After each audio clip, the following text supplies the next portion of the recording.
നന്ദി ധനേഷ് ഡോക്ടർ. എല്ലാവർക്കും നമസ്കാരം.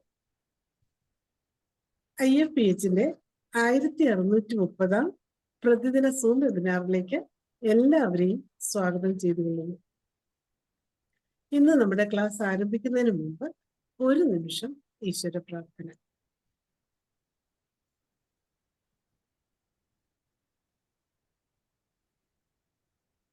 നന്ദി.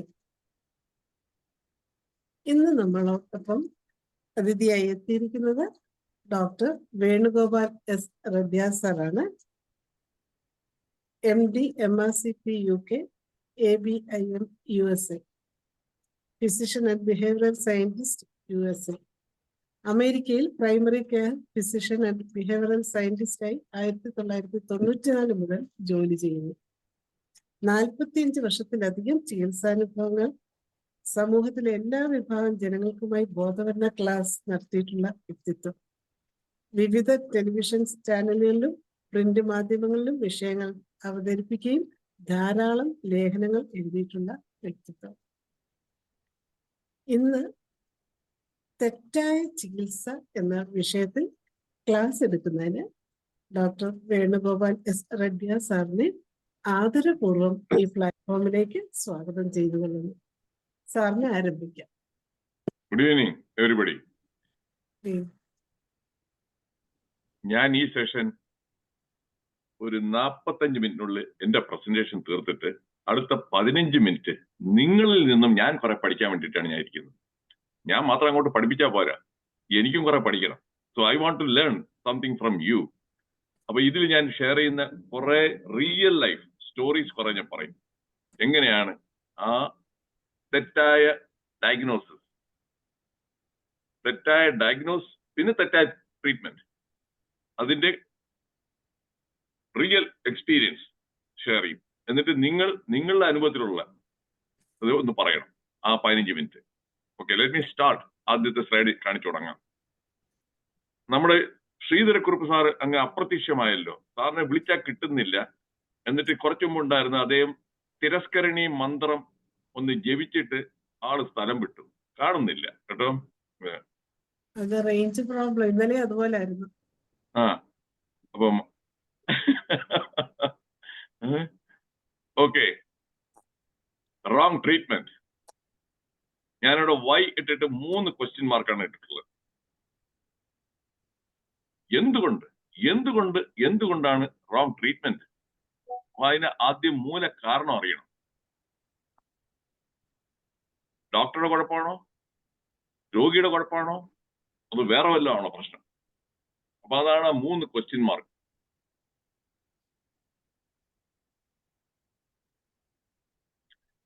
I intend to share 50 years of experiential knowledge gained from practicing medicine in India, United Kingdom and USA. ഇത് പറയാൻ പ്രത്യേക റീസൺ ഉണ്ട്. ഇതിൽ 50 വർഷം എന്ന് പറഞ്ഞ ഒരു ചെറിയൊരു കാലയളവല്ല. അത് 3 രാജ്യത്ത്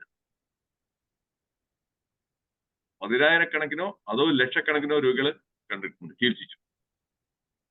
അപ്പൊ അവിടെ ഞാൻ കുറച്ച് ബാക്കി ഡോക്ടർമാരിന്ന് വ്യത്യസ്തനാണ്. ഈ ബാർബർ എന്ന് പറഞ്ഞൊരു പാട്ടൊക്കെ ഇല്ലേ അല്ലേ, ഒരു സിനിമയില് ശ്രീനിവാസൻ വ്യത്യസ്തനാം ബാലൻ ബാർബർ. അതുപോലെ ഞാനൊരു വ്യത്യസ്തനാണ്. ഞാൻ ഇഫ് സംതിങ് ഗോസ് റോങ് ഞാൻ ഇരുന്ന് അനലൈസ് ചെയ്യും. അപ്പൊ അനലൈസ് ചെയ്യുമ്പോൾ നമുക്ക് കണ്ടുപിടിക്കാൻ പറ്റുന്നു എന്താണ് കുഴപ്പമെന്ന്. മിക്കവരും അനലൈസ് ചെയ്യാറില്ല. നല്ലൊരു ശതമാനം ഡോക്ടേഴ്സും അനലൈസ് ചെയ്യാറില്ല. അവരുടെ ടെൻഡൻസി ഒന്നിൽ നേരെ പേഷ്യന്റിനെ ബ്ലെയിം ചെയ്യുക, അല്ലാന്നുണ്ടെങ്കിൽ വേറെ വല്ലതിനും ബ്ലെയിം ചെയ്യുക.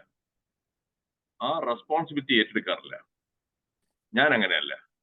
എന്താണ് എന്റെ ഭാഗത്തുള്ള കുഴപ്പമാണെന്നുണ്ടെങ്കിൽ അത് ഞാൻ പിന്നെ അത് ആവർത്തിക്കാതിരിക്കാൻ നോക്കണം. Get my point? Do agree എന്നുണ്ടെങ്കിൽ ആ ചാറ്റ് ബോക്സിൽ നിന്ന് എ എന്ന് ആൽഫബറ്റ് ഇട്ട് ചെയ്തേ. ചില ഇടയ്ക്ക് മറിക്ക് നമ്മൾ അങ്ങോട്ടും ഇങ്ങോട്ടും ഒരു കൺവെർസേഷൻ വേണം, കമ്മ്യൂണിക്കേഷൻ. ഞാൻ പറയുന്നത് എഗ്രി ചെയ്യുന്നുണ്ടോ എന്നുള്ളത്. ഓക്കെ, താങ്ക് യു ബിന്ദു അല്ല. So that is the purpose of ആദ്യത്തെ അത് കാണിച്ചത് 50 കൊല്ലത്തെ എക്സ്പീരിയൻസ് എന്നുള്ളതാണ്. ബുക്കിൽ നിന്നുള്ള വിവരമല്ല ഞാൻ പങ്കുവയ്ക്കാൻ പോകുന്നത്. എന്റെ വെബിനാർ എപ്പോഴും based on fact, experience and quotations. ഡയഗ്നോസിന്റെ ഡെഫിനിഷൻ ആണ്, സിംപ്ലിഫൈഡ് ഡെഫിനിഷൻ ആണ്. ഇതും ഒരു ബുക്കിൽ നിന്നുള്ള ഡെഫിനിഷൻ അല്ല. ഞാൻ വന്നിട്ട് എന്റെ ഒറിജിനൽ ആയിട്ടുള്ള ഐഡിയാസും തോട്ട്സും ആണ് മിക്കപ്പോഴും ഞാൻ ഷെയർ ചെയ്യുന്നത്. കട്ട് ആൻഡ് പേസ്റ്റ് ആയിട്ട് എവിടെയെങ്കിലും ഉള്ളതിനെ അങ്ങനെ കൊണ്ട് നേടാൻ അത് നിങ്ങൾക്ക് വായിച്ചാൽ പോരെ, ബുക്ക് എടുത്താൽ പോരെ, എന്തിനും എന്റെ അടുത്തൊന്ന് കേൾക്കണം. സോ ദാറ്റ് ഈസ് വെയർ ഞാനൊരു 10 ഡെഫിനിഷൻ വായിച്ചു കഴിഞ്ഞാൽ അതിൽ പോരായ്മ കാണും. അപ്പൊ അതിനെല്ലാം ഇതായിട്ട് റിഫൈൻ ചെയ്തിട്ട് ഒരു ഫൈനൽ ഇതാണ് ഇടുന്ന ഡെഫിനിഷൻ. അപ്പൊ ആ ഡെഫിനിഷൻ ഒന്ന് വായിച്ച് കേൾപ്പിക്കാം. ദാറ്റ് ഈസ് ഡയഗ്നോസ് എന്ന് പറഞ്ഞാൽ the art or act of identifying A disease from it's science and symptoms. ഇത് ഞാൻ പറഞ്ഞപ്പോ കഴിഞ്ഞ തവണ ചിലർക്ക് ഈ സൈൻ എന്ന് പറഞ്ഞാൽ എന്താണെന്ന് പിടികിട്ടില്ല എന്ന് പറഞ്ഞു. അതുകൊണ്ട് ഞാൻ ഒന്നും കൂടെ എക്സ്പ്ലെയിൻ ചെയ്യാമാണ്. സിംറ്റം എന്ന് പറഞ്ഞാൽ രോഗി പറയുന്നതാണ് സിംറ്റം. എന്താണ് അസുഖം? തലവേദന, അത് സിംറ്റം. വയറുവേദന സിംറ്റം. ചുമ സിംറ്റം. പനി സിംറ്റം. സൈൻ, അയാൾ പനി എന്ന് പറഞ്ഞൊന്നു നമ്മൾ നോക്കുമ്പോഴാണ് അവിടെ കുറച്ച് റാഷ് ആണെന്ന്, ചിക്കൻ പോക്സിന്റെ റാഷ്. ചിലപ്പോൾ രോഗി കണ്ടാണത്തില്ല. നമ്മൾ ഡിസ്കവർ ചെയ്യുന്നതാണ്, ഡോക്ടർ ഡിസ്കവർ ചെയ്യുന്ന, ഐഡന്റിഫൈ ചെയ്യുന്നതാണ് സൈൻ. തലവേദന പറഞ്ഞു, ബ്ലഡ് പ്രഷർ ചെക്ക് ചെയ്യപ്പോൾ 200/120, high blood pressure. So that could be the cause for അത് sign. Blood pressure is a sign. അപ്പൊ ഈ സൈനും സിംറ്റവും അതിനെ രണ്ടും കൂടെ അനലൈസ് ചെയ്തിട്ട് വരുന്നതാണ് ഡയഗ്നോസിസ്. ഇത് ക്ലിയർ ആയോ? ക്ലിയർ ആയെങ്കിൽ സി എന്നിട്ട് ഈ ബേസിക് ഇത് ആദ്യം മനസ്സിലാക്കണം. നിങ്ങൾ ഹോമിയോപ്പതിയാണ്, നിങ്ങൾക്ക് കുറെ പേർക്കൊക്കെ അറിയാമായിരിക്കാം. എന്നാലും ഞാൻ I don't want to make an assumption എല്ലാവർക്കും അറിയാവുന്നുള്ളത്. ഈ അസംഷനാണ് ഏറ്റവും എപ്പോഴും കുഴപ്പം ചെയ്യുന്നത്. Thank you Lalu Varghese. Assumption പാടില്ല. So that is what the difference between a sign and a symptom. ഇനി അമേരിക്കയുടെ ഡേറ്റയാണ് ഞാൻ പറഞ്ഞല്ലോ, ഫാക്ട് വെച്ചിട്ട് ഞാൻ സംസാരിക്കാറുള്ളൂ. More than 7 million incorrect diagnosis made in US emergency rooms. 7 million എന്ന് പറഞ്ഞാൽ 1 million എന്ന് പറഞ്ഞാൽ 10 ലക്ഷമാണ്. 70 ലക്ഷം ആണ് ഓരോ വർഷവും ഈ കാഷ്വാലിറ്റിയിൽ വരുന്ന പേഷ്യൻസിനെ misdiagnose or incorrect diagnosis. അമേരിക്കയിലാണെന്നുണ്ടെങ്കിൽ ഒരു പേഷ്യന്റിനെ നോക്കാനായിട്ട് വലിയ ഇതൊന്നുമില്ല, റഷൊന്നുമില്ല. നമ്മുടെ നാട്ടിലെ പോലെ അല്ല. നമ്മുടെ നാട്ടിലെ കാഷ്വാലിറ്റിയിൽ ഞാൻ മെഡിക്കൽ കോളേജിൽ വർക്ക് ചെയ്തിട്ടുള്ളതാണ്. തിരുവനന്തപുരം മെഡിക്കൽ കോളേജിൽ 45 കൊല്ലത്തിന് മുമ്പ് തന്നെ ചിലപ്പം ഒരു ഉത്സവ പറമ്പിൽ പോകുന്ന പോലെ ഇരിക്കും അവിടെ രോഗികളുടെ വരുന്ന അത്രയും പേര് വന്നിരിക്കും. അത് ഇവിടെ അങ്ങനെ അല്ല. അപ്പൊ അങ്ങനെ സമയം കിട്ടും കാര്യമായിട്ട് നോക്കാനായിട്ട്. അങ്ങനെ സമയവും എല്ലാം ടെസ്റ്റ് ചെയ്യാനായിട്ടുള്ള ഫെസിലിറ്റി ഉള്ളപ്പോൾ എന്നിട്ട് പോലും ഈ 70 ലക്ഷം ഇൻകറക്റ്റ് ഡയഗ്നോസിസ്. അങ്ങനെ ഉള്ളപ്പോൾ നമ്മുടെ ഇന്ത്യയിൽ എത്ര കാണും? ആരെങ്കിലും ഒരു നമ്പർ ഇട്ടെ. 70 ലക്ഷമാണ് അമേരിക്കയിൽ. അമേരിക്കയുടെ പോപ്പുലേഷൻ 33 കോടി. ഇന്ത്യയുടെ പോപ്പുലേഷൻ 150 കോടിയായി. അപ്പൊ ഇന്ത്യയിൽ എത്ര ആയിരിക്കും ഈ റോങ് ഡയഗ്നോസിസ്? ഒരു നമ്പർ ചുമ്മാ നെട്ടെ, കേൾക്കട്ടെ, ഞാൻ നോക്കട്ടെ. നിങ്ങളെ ഒന്ന് ചിന്തിപ്പിക്കണമല്ലോ. ചുമ്മാ ഇരുന്ന് അങ്ങനെ ഇതായിട്ട് പോകാൻ പറ്റത്തില്ല. നിങ്ങളെ കൊണ്ട് ഞാൻ ചിന്തിപ്പിക്കും. എത്ര ആയിരിക്കും ഒരു നമ്പർ, ഒരു ഉദ്ദേശം, ഒരു ഊഹം എത്ര വരും?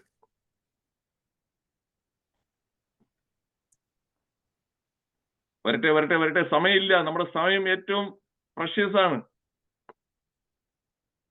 Come on, give me a number.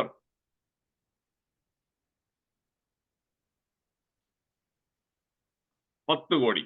Okay doctor Manoj, ഒരാൾ മാത്രമേ ഉള്ളൂ. ബാക്കി ഇരിക്കുന്ന ഒരു 46 പേര്, 20% അല്ല, നമ്പർ കോടികൾ, ജനകോടികൾ നമ്മെ, അത് കോടികൾ നമ്പർ പറയണം. ഒരാൾ 10 കോടി പറഞ്ഞു, അടുത്ത ആൾ എത്ര കോടി? എന്തിനാണ് മടി? എന്തിനാണ് പേടിക്കുന്നത്? ഞാൻ അമേരിക്കയിലിരിക്കുന്ന എന്തെങ്കിലും തെറ്റ് പറഞ്ഞാൽ ഇവിടെ നിന്ന് ഞാൻ വെടിവെച്ചാൽ നിങ്ങൾക്ക് വെടിയേക്കത്തില്ല കേട്ടോ, പേടിക്കണ്ട കേട്ടോ. ഇവിടെ തോക്കൊക്കെ കിട്ടും. ഇവിടെ തോക്ക് എല്ലാവർക്കും കിട്ടും. ഇവിടെ നിന്ന് വെടിവെച്ചാലും വെടിയേക്കത്തില്ല. അപ്പൊ ഇതാണ് നമ്മുടെ മലയാളികൾക്കുള്ള ഏറ്റവും വലിയ പ്രശ്നം. ഒരു നമ്പർ ഇട്ട് കഴിഞ്ഞാൽ അത് തെറ്റിക്കഴിഞ്ഞാൽ എന്ത് വിചാരിക്കും? എന്ത് വിചാരിക്കും ബാക്കിയുള്ളവരെല്ലാം? കുറച്ചില്ലല്ലേ? Afsal 20 crores. Okay, I assume 20 crores എന്നൊക്കെ. That's a good guess. നമ്മുടെ അവിടെ ഇതേപോലെ 70 ലക്ഷം എന്ന് പറയുമ്പോൾ കോടികളായിരിക്കും ഇതേപോലെ. റോങ് ഡയഗ്നോസിസ് 30 കോടി. Yes, that's also possible. അങ്ങനെ ഉള്ളപ്പോൾ അതുകൊണ്ടാണ് ഈ ടോക്കിന്റെ പ്രസക്തി. ഈ ടോക്കിന്റെ മെയിൻ ഉദ്ദേശം എന്ന് വെച്ചാൽ എങ്ങനെ അത് മിനിമൈസ് ചെയ്യാം, പ്രിവെന്റ് ചെയ്യാം ഈ തെറ്റായ ഡയഗ്നോസിസ്.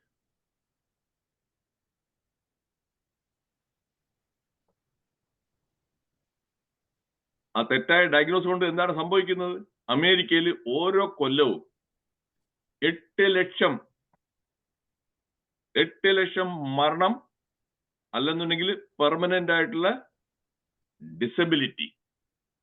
ചെറിയ നമ്പർ ഒന്നും അല്ല, 8 lakhs. നമ്മുടെ നാട്ടിലോ എത്രയോ പേര് മോളിൽ പോവും, വീട്ടില് ഫോട്ടോയില് പ്ലാസ്റ്റിക് മാലയും 0 watt ബൾബും കയറും. അല്ലെ ജയചന്ദ്രൻജി, പറഞ്ഞ ശരിയല്ലേ? പ്ലാസ്റ്റിക് മാല, 0 watt ബൾബ്, ഇത് രണ്ടും കയറും. എത്ര പേരാണെന്നറിയാമോ? ഇനി ഈ ടോക്കിനിടയ്ക്ക് ഞാൻ പറയാം, എന്റെ ഫാമിലിയിൽ നടന്ന മിസ്ഡയഗ്നോസ് കാരണം ഒരാൾക്കുണ്ടായ സിവിയർ ഡിസബിലിറ്റി ഞാൻ കഥ പറയും. അവസാനം ആ ഡിസബിലിറ്റി കാരണം പുള്ളിക്കാരന് ജീവിതം മടുത്തു. എന്നിട്ട് അവസാനം ആത്മഹത്യ ചെയ്തു. മിസ്ഡയഗ്നോസ്, റോങ് ഡയഗ്നോസ് കാരണം. ആ കഥയും യഥാർത്ഥ കഥ ഞാൻ പറഞ്ഞു തരുന്നതാണ്.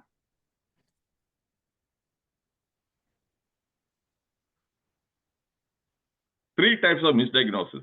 ഒന്ന്, incorrect diagnosis, wrong treatment. Diagnosis തന്നെ തെറ്റി, റോങ് ട്രീറ്റ്മെന്റ്. അതാണ് ഞാൻ പറയാൻ പോകുന്ന ആദ്യത്തെ കഥ. എന്റെ അച്ഛന്റെ ജ്യേഷ്ഠൻ, അതായത് എന്റെ നാട്ടിൽ നിന്ന് വലിയച്ഛൻ എന്ന് പറയും, അദ്ദേഹം നല്ല ചുറുചുറുക്കുള്ള മനുഷ്യൻ. പക്ഷെ അദ്ദേഹത്തിന്റെ ശരീര പ്രകൃതം അനുസരിച്ച് അദ്ദേഹം മെലിഞ്ഞിരിക്കും.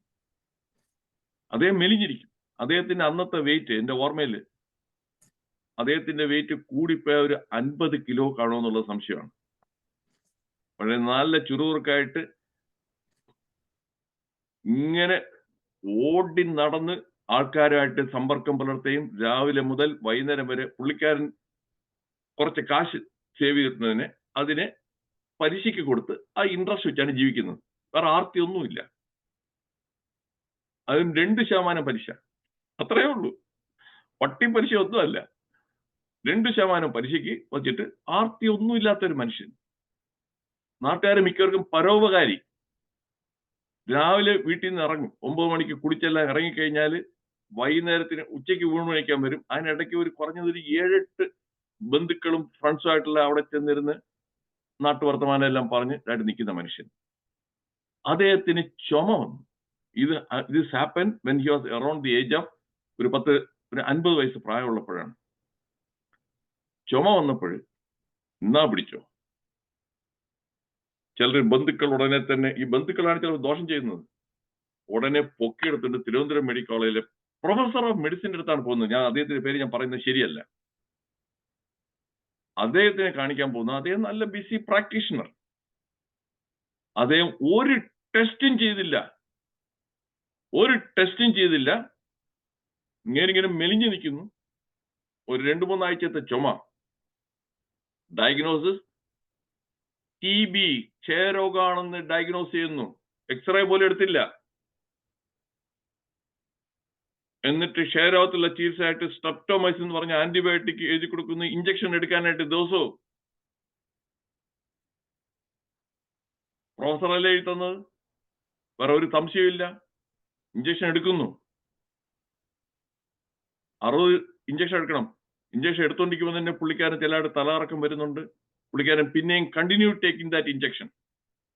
ഈ സ്ട്രെപ്റ്റോമൈസിൻ ചിലർക്ക് വന്നിട്ട് സെൻട്രൽ നെർവസിലെ 8th നെർവ് അതിന് ഡാമേജ് ഉണ്ടാക്കും. ആ 8th നെർവിലാണ് ഹിയറിങ്ങും നമ്മുടെ ബാലൻസും എല്ലാം വരുന്നത്. അത് കാരണം പുള്ളിക്കാരന് തലകറക്കം വന്ന കാരണം പുള്ളിക്കാരൻ വീട്ടിൽ നിന്ന് പുറത്തിറങ്ങാതായി. ചില നടന്നാ വീഴുവോ, പേടി. വീട്ടിൽ നിന്ന് ഇറങ്ങി കഴിഞ്ഞാൽ വീഴുവോ, റോഡിൽ വീഴുവോ, കോൺഫിഡൻസ് പോയി. പിന്നെയും പുള്ളിക്കാരൻ കുറച്ചാൾ ഇഞ്ചക്ഷൻ എല്ലാം എടുത്തു. പിന്നെ വീട്ടിൽ നിന്ന് ഇറങ്ങത്തില്ല. പിന്നെ വേറൊരു ഡോക്ടറെ ചെന്ന് കണ്ടപ്പോഴാണ് എക്സ്റേ എല്ലാം എടുത്തപ്പോ എക്സ്റേയിൽ ഒരു കുഴപ്പമില്ല, TB ഒന്നുമില്ല.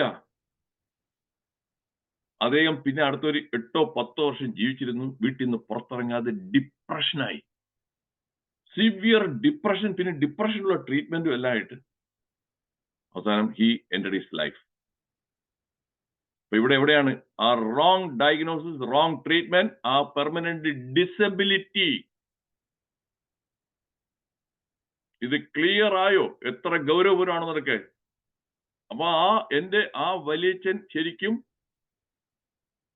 ആ ഡോക്ടർ കൊന്നതാണ്. നോക്കണം, കൊന്നു. Wrong diagnosis.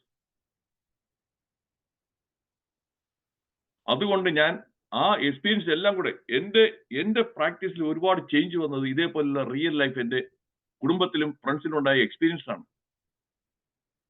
അതുകൊണ്ട് എനിക്ക് ഈ ഒരു മരുന്ന് എഴുതുന്നതിന് മുമ്പ് ഞാൻ ഒരു 5 തവണയെങ്കിലും ആലോചിച്ചിട്ടാണ് മരുന്ന് എഴുതുന്നത്. ആ മരുന്നിന്റെ സൈഡ് എഫക്ട് നോക്കിയിട്ട് അത് ശരിക്കും ഇൻഡിക്കേറ്റഡ് ആണോ ഉറപ്പ് വരുത്തിയിട്ടേ ഞാൻ എഴുതാറുള്ളൂ. അതുകൊണ്ട് ഞാൻ എന്റെ ട്രീറ്റ്മെന്റ് കൊണ്ട് ഒരാൾക്ക് പോലും ഒരു ഡിസബിലിറ്റിയോ ഒന്നും ഉണ്ടായിട്ടില്ല. നല്ല വിത്ത് അഭിമാനപൂർവ്വത്തോടെ എനിക്ക് പറയാൻ പറ്റും. That is one thing, incorrect diagnosis. ഇത് ഒരു എക്സാമ്പിളെ പറഞ്ഞുള്ളൂ. ഇതേപോലെ 100 കണക്കിന് എക്സാമ്പിൾസ് ഉണ്ട്, സമയമില്ല നമുക്ക്.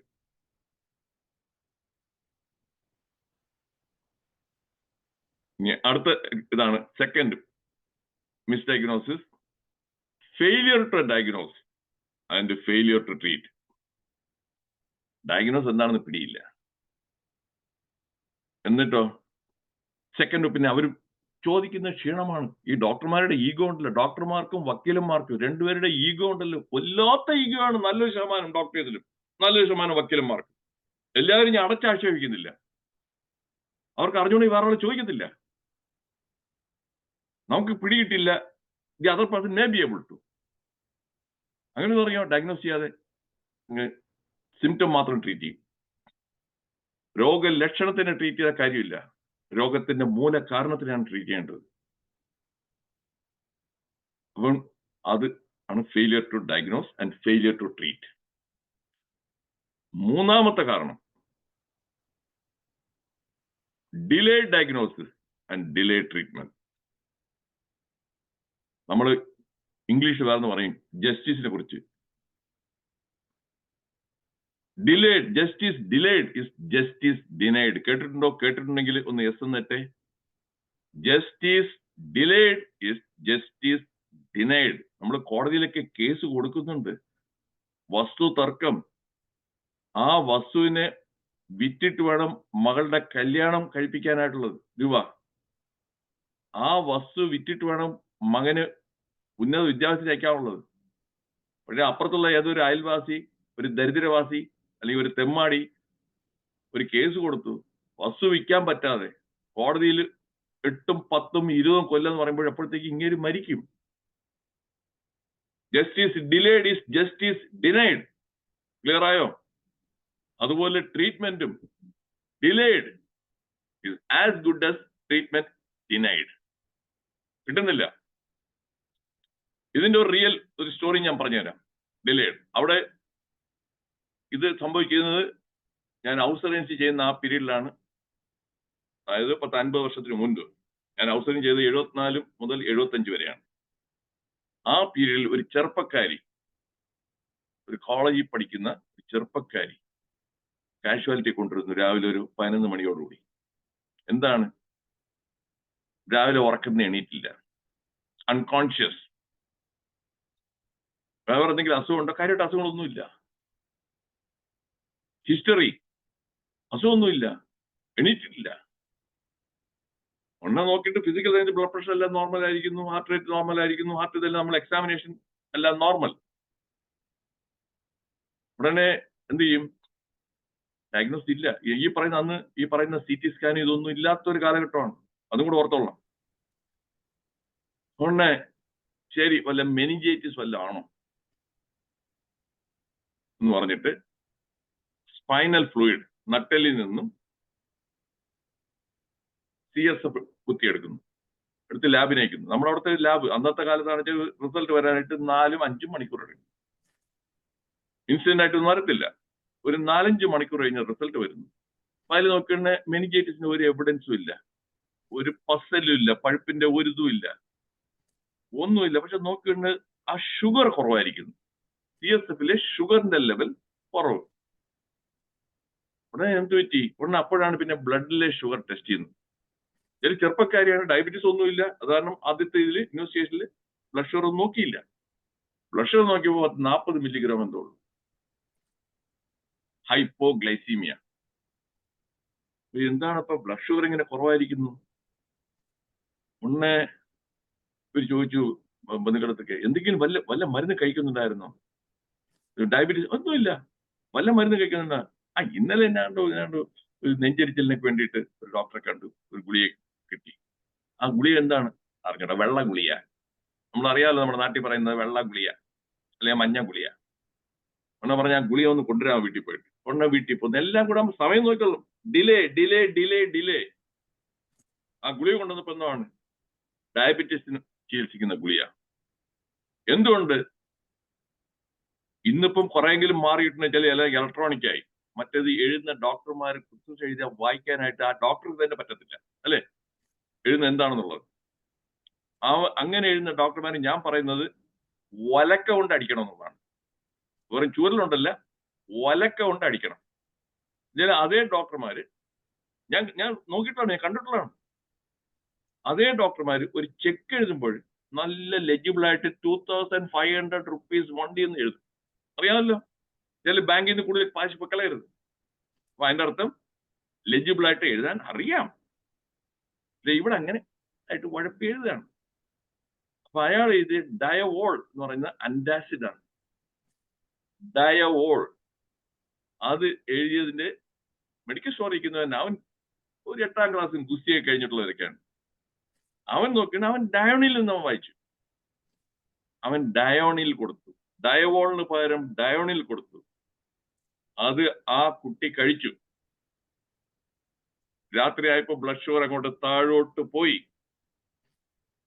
രാവിലെ ആയപ്പോഴും താഴെ പോയതിന് അൺകോൺഷ്യസ് ആയി. ആരും ഇതാകില്ല, കാഷ്വാലിറ്റി വന്നു. ഒരു 6-7-8 മണിക്കൂർ കഴിഞ്ഞിട്ടാണ് അറിയുന്നത് ഈ ഹൈപ്പോഗ്ലൈസിമിയ ആണെന്ന്. അപ്പോഴത്തേക്ക് എന്താ സംഭവിച്ചത്? Hypoglycemia, if it is prolonged for more than 6 hours, that can cause irreversible brain damage. Irreversible brain damage. ഇവിടെ ആരാണ് ഉത്തരവാദിയൊക്കെ? ഒന്ന് ഡോക്ടർ, അടുത്തത് ഈ രോഗിയുടെ. ഇതും വരുമ്പോൾ എന്തെങ്കിലും മരുന്ന് കഴിക്കുകയാണെന്നുണ്ടെങ്കിൽ ആ മരുന്നും കൊണ്ടുവരണം. എന്തായാലും മരുന്നിന്റെ സൈഡ് എഫക്റ്റിൽ തന്നെ ഒരുപാട് അസുഖങ്ങൾ വരുന്നുണ്ട്. ഇവിടെ അമേരിക്കയിൽ തന്നെ ഒരു സ്റ്റഡി പറഞ്ഞത് the 3rd leading cause of death. First leading cause എന്ന് വെച്ചാൽ heart disease, heart attack. Second cancer. 3rd leading cause of death is drugs എന്ന് കേട്ടോ, മരുന്നുകളാണ്. അതിന്റെ side effect overdose, drug to drug interaction, ഇതെല്ലാം കൂടെ ചേർന്നിട്ടുള്ളത്. അപ്പൊ അവിടെ രക്ഷപ്പെടണമെന്നുണ്ടെങ്കിൽ ഇതിലെ ടേക്ക് ഹോം മെസ്സേജ് ഡോക്ടർ വേണമല്ലോ ഒന്ന് കുറെ പറഞ്ഞു പോയി കൊള്ളായിരുന്നു, പക്ഷെ നമുക്കൊന്നും അതുകൊണ്ട് ഒരു ഗുണം കിട്ടിയില്ല കേട്ടാ. അങ്ങനെ പറയരുത് കേട്ടാ, ഗുണം കിട്ടിയില്ല. ഓർക്കാനായിട്ടാണ്. ഇതിൽ കുറെ പേര് ഡോക്ടേഴ്സ് അല്ലാത്തവരുണ്ട്, ഡോക്ടേഴ്സ് ആയിട്ടുള്ളവരുണ്ട്, ഹോമിയോപ്പതിയും എല്ലാവർക്കും വേണ്ടിയിട്ടാണ്. ഒരു ഡോക്ടറെ കാണാൻ പോകുന്ന മുമ്പേ കയ്യിൽ വീട്ടിലിരിക്കുന്ന എല്ലാ ഗുളികയും ഒരു എടുത്തോണ്ട് പോണം, സ്ട്രിപ്പ് തന്നെ. പ്രിസ്ക്രിപ്ഷൻ മാത്രം പോയിട്ട് കാര്യമില്ല. പ്രിസ്ക്രിപ്ഷൻ മാറിയില്ല, ആ പ്രിസ്ക്രിപ്ഷൻ കൊണ്ടുവരുന്നതായിരിക്കും ഇങ്ങനെ ഡയോളാണ് എഴുതിയത്, പക്ഷെ അവൻ കൊടുത്തത് ഡയോണിൽ നിന്ന് അറിയണമെന്നുണ്ടെങ്കിൽ ആ ഗുളിക കാണുമ്പോഴേ അറിയാൻ പറ്റും. So take the medicine. ഇത് ഞാൻ ഇവിടെ പ്രാക്ടീസ് ചെയ്യുന്നത്, അത് കൂടെ പറഞ്ഞുതരാം. ചില ഇതെല്ലാം അറിഞ്ഞിട്ട് ഞാൻ എന്ത് അപ്ലൈ ചെയ്തോ അത് അറിയണ്ടേ. ഇയാൾ വന്ന് വലിയ പ്രസംഗം കേട്ടോ, ഇയാൾ വലിയ എല്ലാം ഉത്തമനാണെന്നൊക്കെ പറയുമെന്ന് പറഞ്ഞ് ചിലർ വിമർശിക്കും. അറിയാമല്ലോ, ശരിയായിട്ടുള്ള പറഞ്ഞു കഴിഞ്ഞാൽ അതിനെ ക്രിറ്റിസൈസ് ചെയ്യാനായിട്ട് കുറെ പേര് കാണും. ഞാൻ ഒന്നാമത്തെ കാര്യം സെക്കൻഡ് ഒപ്പീനിയൻ. എനിക്കൊരു പേഷ്യന്റ് വന്നു, ഞാൻ ഹിസ്റ്ററി എല്ലാം നോക്കിയിട്ട് എനിക്ക് diagnose I M not sure എന്നുണ്ടെങ്കിൽ എന്റെ ആ ക്ലിനിക്കിൽ തന്നെ ഉള്ള 1-2 പേര് എനിക്കറിയാം. അവർ നല്ല ഷാർപ്പ് ക്ലിനീഷ്യൻസ്. ഒരു ഹോസ്പിറ്റലിൽ ഞാൻ വർക്ക് ചെയ്യുമ്പോൾ ഒരു ചൈനക്കാരനാണ്, മിങ് ലു എന്ന് പറയുന്ന ചൈനക്കാരൻ. അവൻ എന്നെക്കാളും ഒരു 10 വയസ്സ് പ്രായം കുറവ്. പിന്നെ അവൻ നന്നായിട്ട് വായിച്ച് അപ്ഡേറ്റ് ആയിരിക്കും. അത് കാരണം ഞാൻ ഉടനെ ഫോൺ എടുത്ത് വിളിക്കുക, ഏയ് മിങ്, ഞാൻ വിളിക്കുന്നത് മിങ് എന്നാ ഫസ്റ്റ് നെയിം. ഏ മിങ്, hey can you come over here just a couple of minutes. അവൻ വരും. ഞാൻ പേഷ്യന്റ് ഇത്രയും പറഞ്ഞിട്ട് ഒരു more than 50% of the time ഞാൻ ചിന്തിക്കാത്ത ആ രീതിയിൽ അവൻ ചിലത് പറയും, കറക്റ്റായിട്ട് വരും. അതുപോലെ പിന്നെയുള്ള വേറെ ഹോസ്പിറ്റലാണെങ്കിൽ ഒരു റാം കമത്ത്, പുള്ളി നന്നായിട്ട് വായിച്ച് അപ്ഡേറ്റ് ചെയ്തിരിക്കും. അപ്പൊ അവിടെ എനിക്ക് ഈഗോ ഇല്ല. ഇതിൽ മെയിൻ ജോലി എന്താണ്? രോഗിയുടേതാണ്, ഇൻട്രസ്റ്റ് ആണ്. അറിഞ്ഞുകൂടെങ്കിൽ അറിഞ്ഞുകൂടാ എന്നുള്ളത്. അതേപോലെ രോഗികളെടുത്ത് ഞാൻ എന്റെ പേഷ്യൻസ് എടുത്തൊക്കെ നിങ്ങൾ വരുമ്പോൾ നിങ്ങളുടെ കഴിച്ചുകൊണ്ടിരിക്കുന്ന എല്ലാ മെഡിസിൻസും ഒരു ബാഗിനകത്ത് ഇട്ട് കൊണ്ടുവരണം ഓരോ തവണയും. ഇവിടെ പ്രിസ്ക്രിപ്ഷൻ അല്ലാതെ ഓവർ ദി കൗണ്ടർ, അതായത് മെഡിക്കൽ സ്റ്റോറിൽ ചെന്ന് വാങ്ങിക്കാൻ കിട്ടുമല്ലോ, പ്രിസ്ക്രിപ്ഷൻ ഒന്നും ഇല്ലാതെ. നമ്മുടെ നാട്ടിൽ ഈ പെയിൻ കില്ലർ ആയിട്ടുള്ള ഐബുപ്രോഫൻ, അതായത് നമ്മുടെ അവിടെ ബ്രൂഫൻ എന്നൊക്കെ ബ്രാൻഡ് നെയിം പറയും. ഇങ്ങനെ പല മരുന്നുകളും. പിന്നെ ഇവര് ഹെർബൽ, അവര് തന്നെ ചെന്ന് മെലട്ടോണിൻ, ഗാർലിക്, ഇങ്ങനെ എല്ലാം കയറി കഴിക്കുന്നവരുണ്ട്. എല്ലാം കൊണ്ടുവരാൻ പറയും. ഇതില് അതെല്ലാം ഇന്ററാക്ട് ചെയ്യും. ഞാൻ എഴുതാൻ പോകുന്ന പ്രിസ്ക്രിപ്ഷൻ അതും ഇതും ചിലപ്പോൾ ഇന്ററാക്ട് ചെയ്യും, ദോഷം ചെയ്യും, ഗുണവും ചെയ്യത്തില്ല. അത് നിർബന്ധിച്ചായത് കാരണം ഒരു 3 തവണ കഴിയുമ്പോൾ അവരതൊരു ഹാബിറ്റായി. ഡോക്ടർ എഡിയാറെ കാണാൻ പോകുന്നുണ്ടെങ്കിൽ ഉടനെ ഈ മരുന്നുകൾ എടുത്തുകൊണ്ട് വരും. So that is what I use to do. ഇപ്പൊ ക്ലിയർ ആയോ? ഞാൻ പറയുന്നത്, ഞാൻ നോളജിനെ അപ്ലൈ ചെയ്യുന്നവനാണ്, അതല്ലാതെ ചുമ്മാതെ ഒരു ഗിരിപ്രസംഗം നടത്തിക്കൊണ്ട് പോകുന്നവനല്ല. അതുകൊണ്ട് I was able to save a lot of patients. 8 reasons behind misdiagnosis. ഇത് 1, miscommunication. 2, inexperience of the doctor, incompetence, കഴിവില്ലാത്തത്. നല്ലൊരു ശതമാനം ഡോക്ടേഴ്സും ഇൻകോമ്പിറ്റന്റ് ആണ്. They are incompetent. അതിനൊരു എക്സാമ്പിൾ, എന്റെ അച്ഛന് ഈ പ്രോസ്റ്റേറ്റ് എൻലാർജ്മെന്റ്, റിയൽ എക്സാമ്പിൾ ആണ്. പ്രോസ്റ്റേറ്റ് എൻലാർജ്മെന്റിന് ഒരു യൂറോളജിസ്റ്റിനെ കാണിക്കുന്നു. അദ്ദേഹം സർജറി ചെയ്യണം. അതിനു മുമ്പേ യൂറിൻ പോകാത്ത കാരണം ഒരു ഫോളീസ് കത്തീറ്ററിനകത്ത് കയറ്റി ഒരു 3 ദിവസം കഴിഞ്ഞ് സർജറി എല്ലാം ഷെഡ്യൂൾ ചെയ്ത് വെക്കുന്നു. അല്ല 3 ഒരാഴ്ച കഴിഞ്ഞ് ആന്റിബയോട്ടിക് എല്ലാം കൊടുത്ത് ഇൻഫെക്ഷൻ എല്ലാം. അന്ന് ഞാൻ അമേരിക്കയിൽ നിന്ന് നാട്ടിൽ എത്തിയ സമയമാണ്. അപ്പൊ അച്ഛൻ വീട്ടിൽ ഫോളീസ് കത്തീറ്ററായിട്ടിരിക്കുകയാണ്. ഓപ്പറേഷൻ വെയിറ്റ് ചെയ്തുകൊണ്ടിരിക്കുന്നു. അറിയാതെ രാത്രി എന്നാണ്ട് അച്ഛൻ കയറി കൈ എന്നാണ്ട് ഇതായത് കാരണം ആ പോളീസ് കത്തീറ്റർ അങ്ങ് ഫുൾ വലിച്ചു കഴിഞ്ഞ കാരണം അത് വന്നിട്ട് ബ്ലോക്കായി. പോളീസ് കത്തീറ്റർ ബ്ലാഡറിൽ നിന്നും താഴോട്ട് വന്ന് യൂറിത്രയിൽ വന്നിട്ട് ബ്ലോക്കായി. വേദനയും യൂറിനും വരുന്നില്ല. രാത്രിയാണ് സംഭവിക്കുന്നത്. ഞാനും അമ്മയും അച്ഛനും രാത്രി തന്നെ ആ ഹോസ്പിറ്റലിൽ പോകുന്നു. അവിടുത്തെ കാഷ്വാലിറ്റിയിൽ ഒരു സംടൈം അറൌണ്ട് ഒരു 11 മണിയോ 12 മണിക്ക് ഞാൻ പോകുന്നു. ഓബിയസ്ലി ജൂനിയർ ഡോക്ടറാണ് ഇരിക്കുന്നത്. അപ്പോഴിങ്ങനെ യൂറിനിൽ പോകുന്നില്ല. എനിക്കറിയാം അവിടെയുള്ള ഇമാർക്കെല്ലാം വന്നിട്ട് അമേരിക്കയിലെ ഡോക്ടർ എന്ന് പറഞ്ഞാൽ അവർക്ക് ഉടനെ ഇറിറ്റേഷൻ വരും. ഒരുപാട് പേർക്ക് അമേരിക്കയിൽ ഇയാൾ, അത് കാരണം ഞാൻ വളരെ മയത്തിലാണ് പറഞ്ഞത്. അമേരിക്ക പറയാൻ പോയില്ല. പറഞ്ഞ അച്ഛനാണ്, അച്ഛൻ ഇതായിട്ടൊക്കെ ഞാൻ ഒരു ഡോക്ടറാണ്, അത്രയും മാത്രമേ പറഞ്ഞുള്ളൂ. ഇനി അമേരിക്ക പറഞ്ഞു കഴിഞ്ഞാൽ കുറെ പേർക്ക് ഉടനെ അലളകും. അവന് വന്നിട്ട് അതിനെ ഊരിയിട്ട് പുതിയൊരു കത്തീറ്റർ ഇടുന്നു. കത്തീറ്റർ ഇട്ടിട്ട് അവൻ പോയി. അപ്പോഴത്തേക്കും രാത്രി ഒരു 1-1:30 മണിയായി. ഞാൻ അടുത്തിരിക്കുമ്പോൾ നോക്കണേ ഒരു തുള്ളി യൂറിൻ പോലും വരുന്നില്ല. ഒരു തുള്ളി യൂറിൻ പോലും അതിൽ കൂടെ വരുന്നില്ല. അച്ഛനാണെന്നുണ്ടെങ്കിൽ കുറച്ച് റെസ്റ്റ്ലെസ് ആവുന്നുണ്ട്, ഡിസ്കംഫർട്ട്. കുറെ കൂടെ കഴിഞ്ഞു, 1/2 മുക്കാൽ മണിക്കൂറായിട്ടും ഒന്നും വരുന്നില്ല. ഒന്ന് ഞാൻ നേഴ്സിന് പറഞ്ഞു യൂറിൻ ഒട്ടും വരുന്നില്ല, സോ കത്തീറ്റർ മിസ്പ്ലേസ്ഡ് ആണെന്ന് തോന്നുന്നു. ഇൻഫ്ലേറ്റ് ചെയ്തപ്പോൾ ബ്ലാഡറിൽ കയറുന്നതിന് മുമ്പേ വീണ്ടും യൂറിത്രൈ വെച്ചാണ് ഇൻഫ്ലേറ്റ് ചെയ്തിരിക്കും തോന്നുന്നു. നേഴ്സിന് പറഞ്ഞാൽ അവൻ വന്നില്ല. അവൻ വരുന്നതിന് പകരം അവൻ നേഴ്സിന്റെ അടുത്ത് ഒരു ഡ്രിപ്പ് കൊടുക്കാൻ ഓർഡർ ചെയ്ത് വേറെ ഒരു മരുന്ന് കൊടുക്കാനായിട്ട്. അപ്പൊ നേഴ്സ് വന്ന് ഡ്രിപ്പ് സ്റ്റാർട്ട് ചെയ്തു. ഞാൻ ചോദിച്ചു എന്താണ്? IV ഫ്ലൂയിഡ്സ് ആൻഡ് മരുന്ന്. ശരി. കുറച്ച് കഴിഞ്ഞു, അരമണിക്കൂർ കഴിഞ്ഞ ഉടനെ അച്ഛൻ കിടന്ന് വല്ലാതെ ഇതായിട്ടൊക്കെ വേദനയും ഡിസ്കംഫർട്ടും ആയിട്ടൊക്കെ, ഒരു തുള്ളി മൂത്രം വന്നിട്ടില്ല. ഞാനൊന്ന് അബ്ഡോമൻ പ്രക്കസ് ചെയ്തപ്പോൾ ബ്ലാഡർ നമ്മുടെ ഫുട്ബോൾ ഇതുപോലെ അങ്ങ് എൻലാർജ് ചെയ്തിരിക്കുകയാണ്, ഡിസ്റ്റൻഡഡ്. ഞാൻ നേഴ്സ് ചോദിച്ചു എന്താണ് കൊടുത്തത്? IV ഫ്ലൂയിഡിനോട് ലേസിക്സ് എന്ന് അറിയാറിയല്ലോ, ഡയൂറിറ്റിക്. IV ഫ്ലൂയിഡ്, അച്ഛന് ഡീഹൈഡ്രേഷൻ ഇല്ല.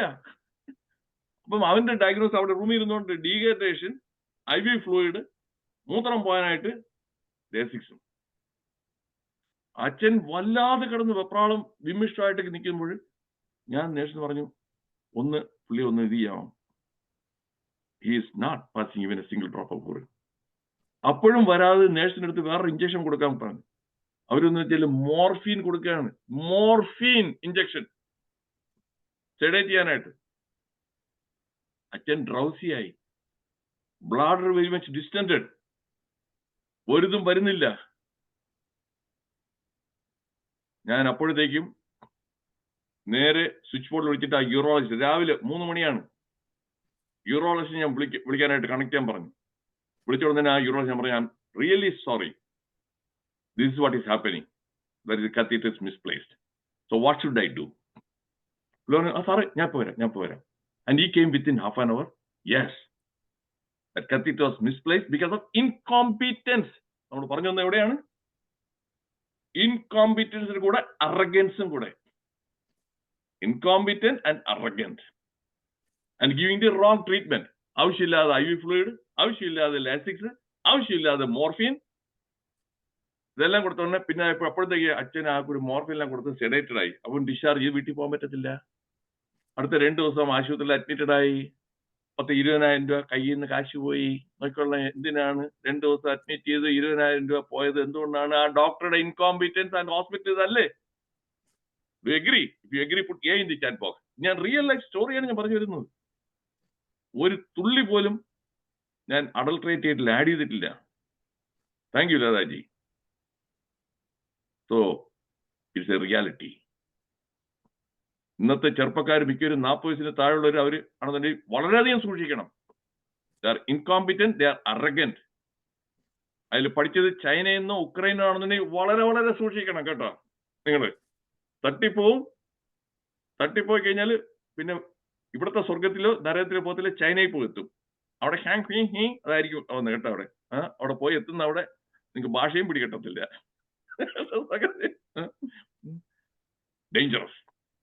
ഡേഞ്ചറസ്.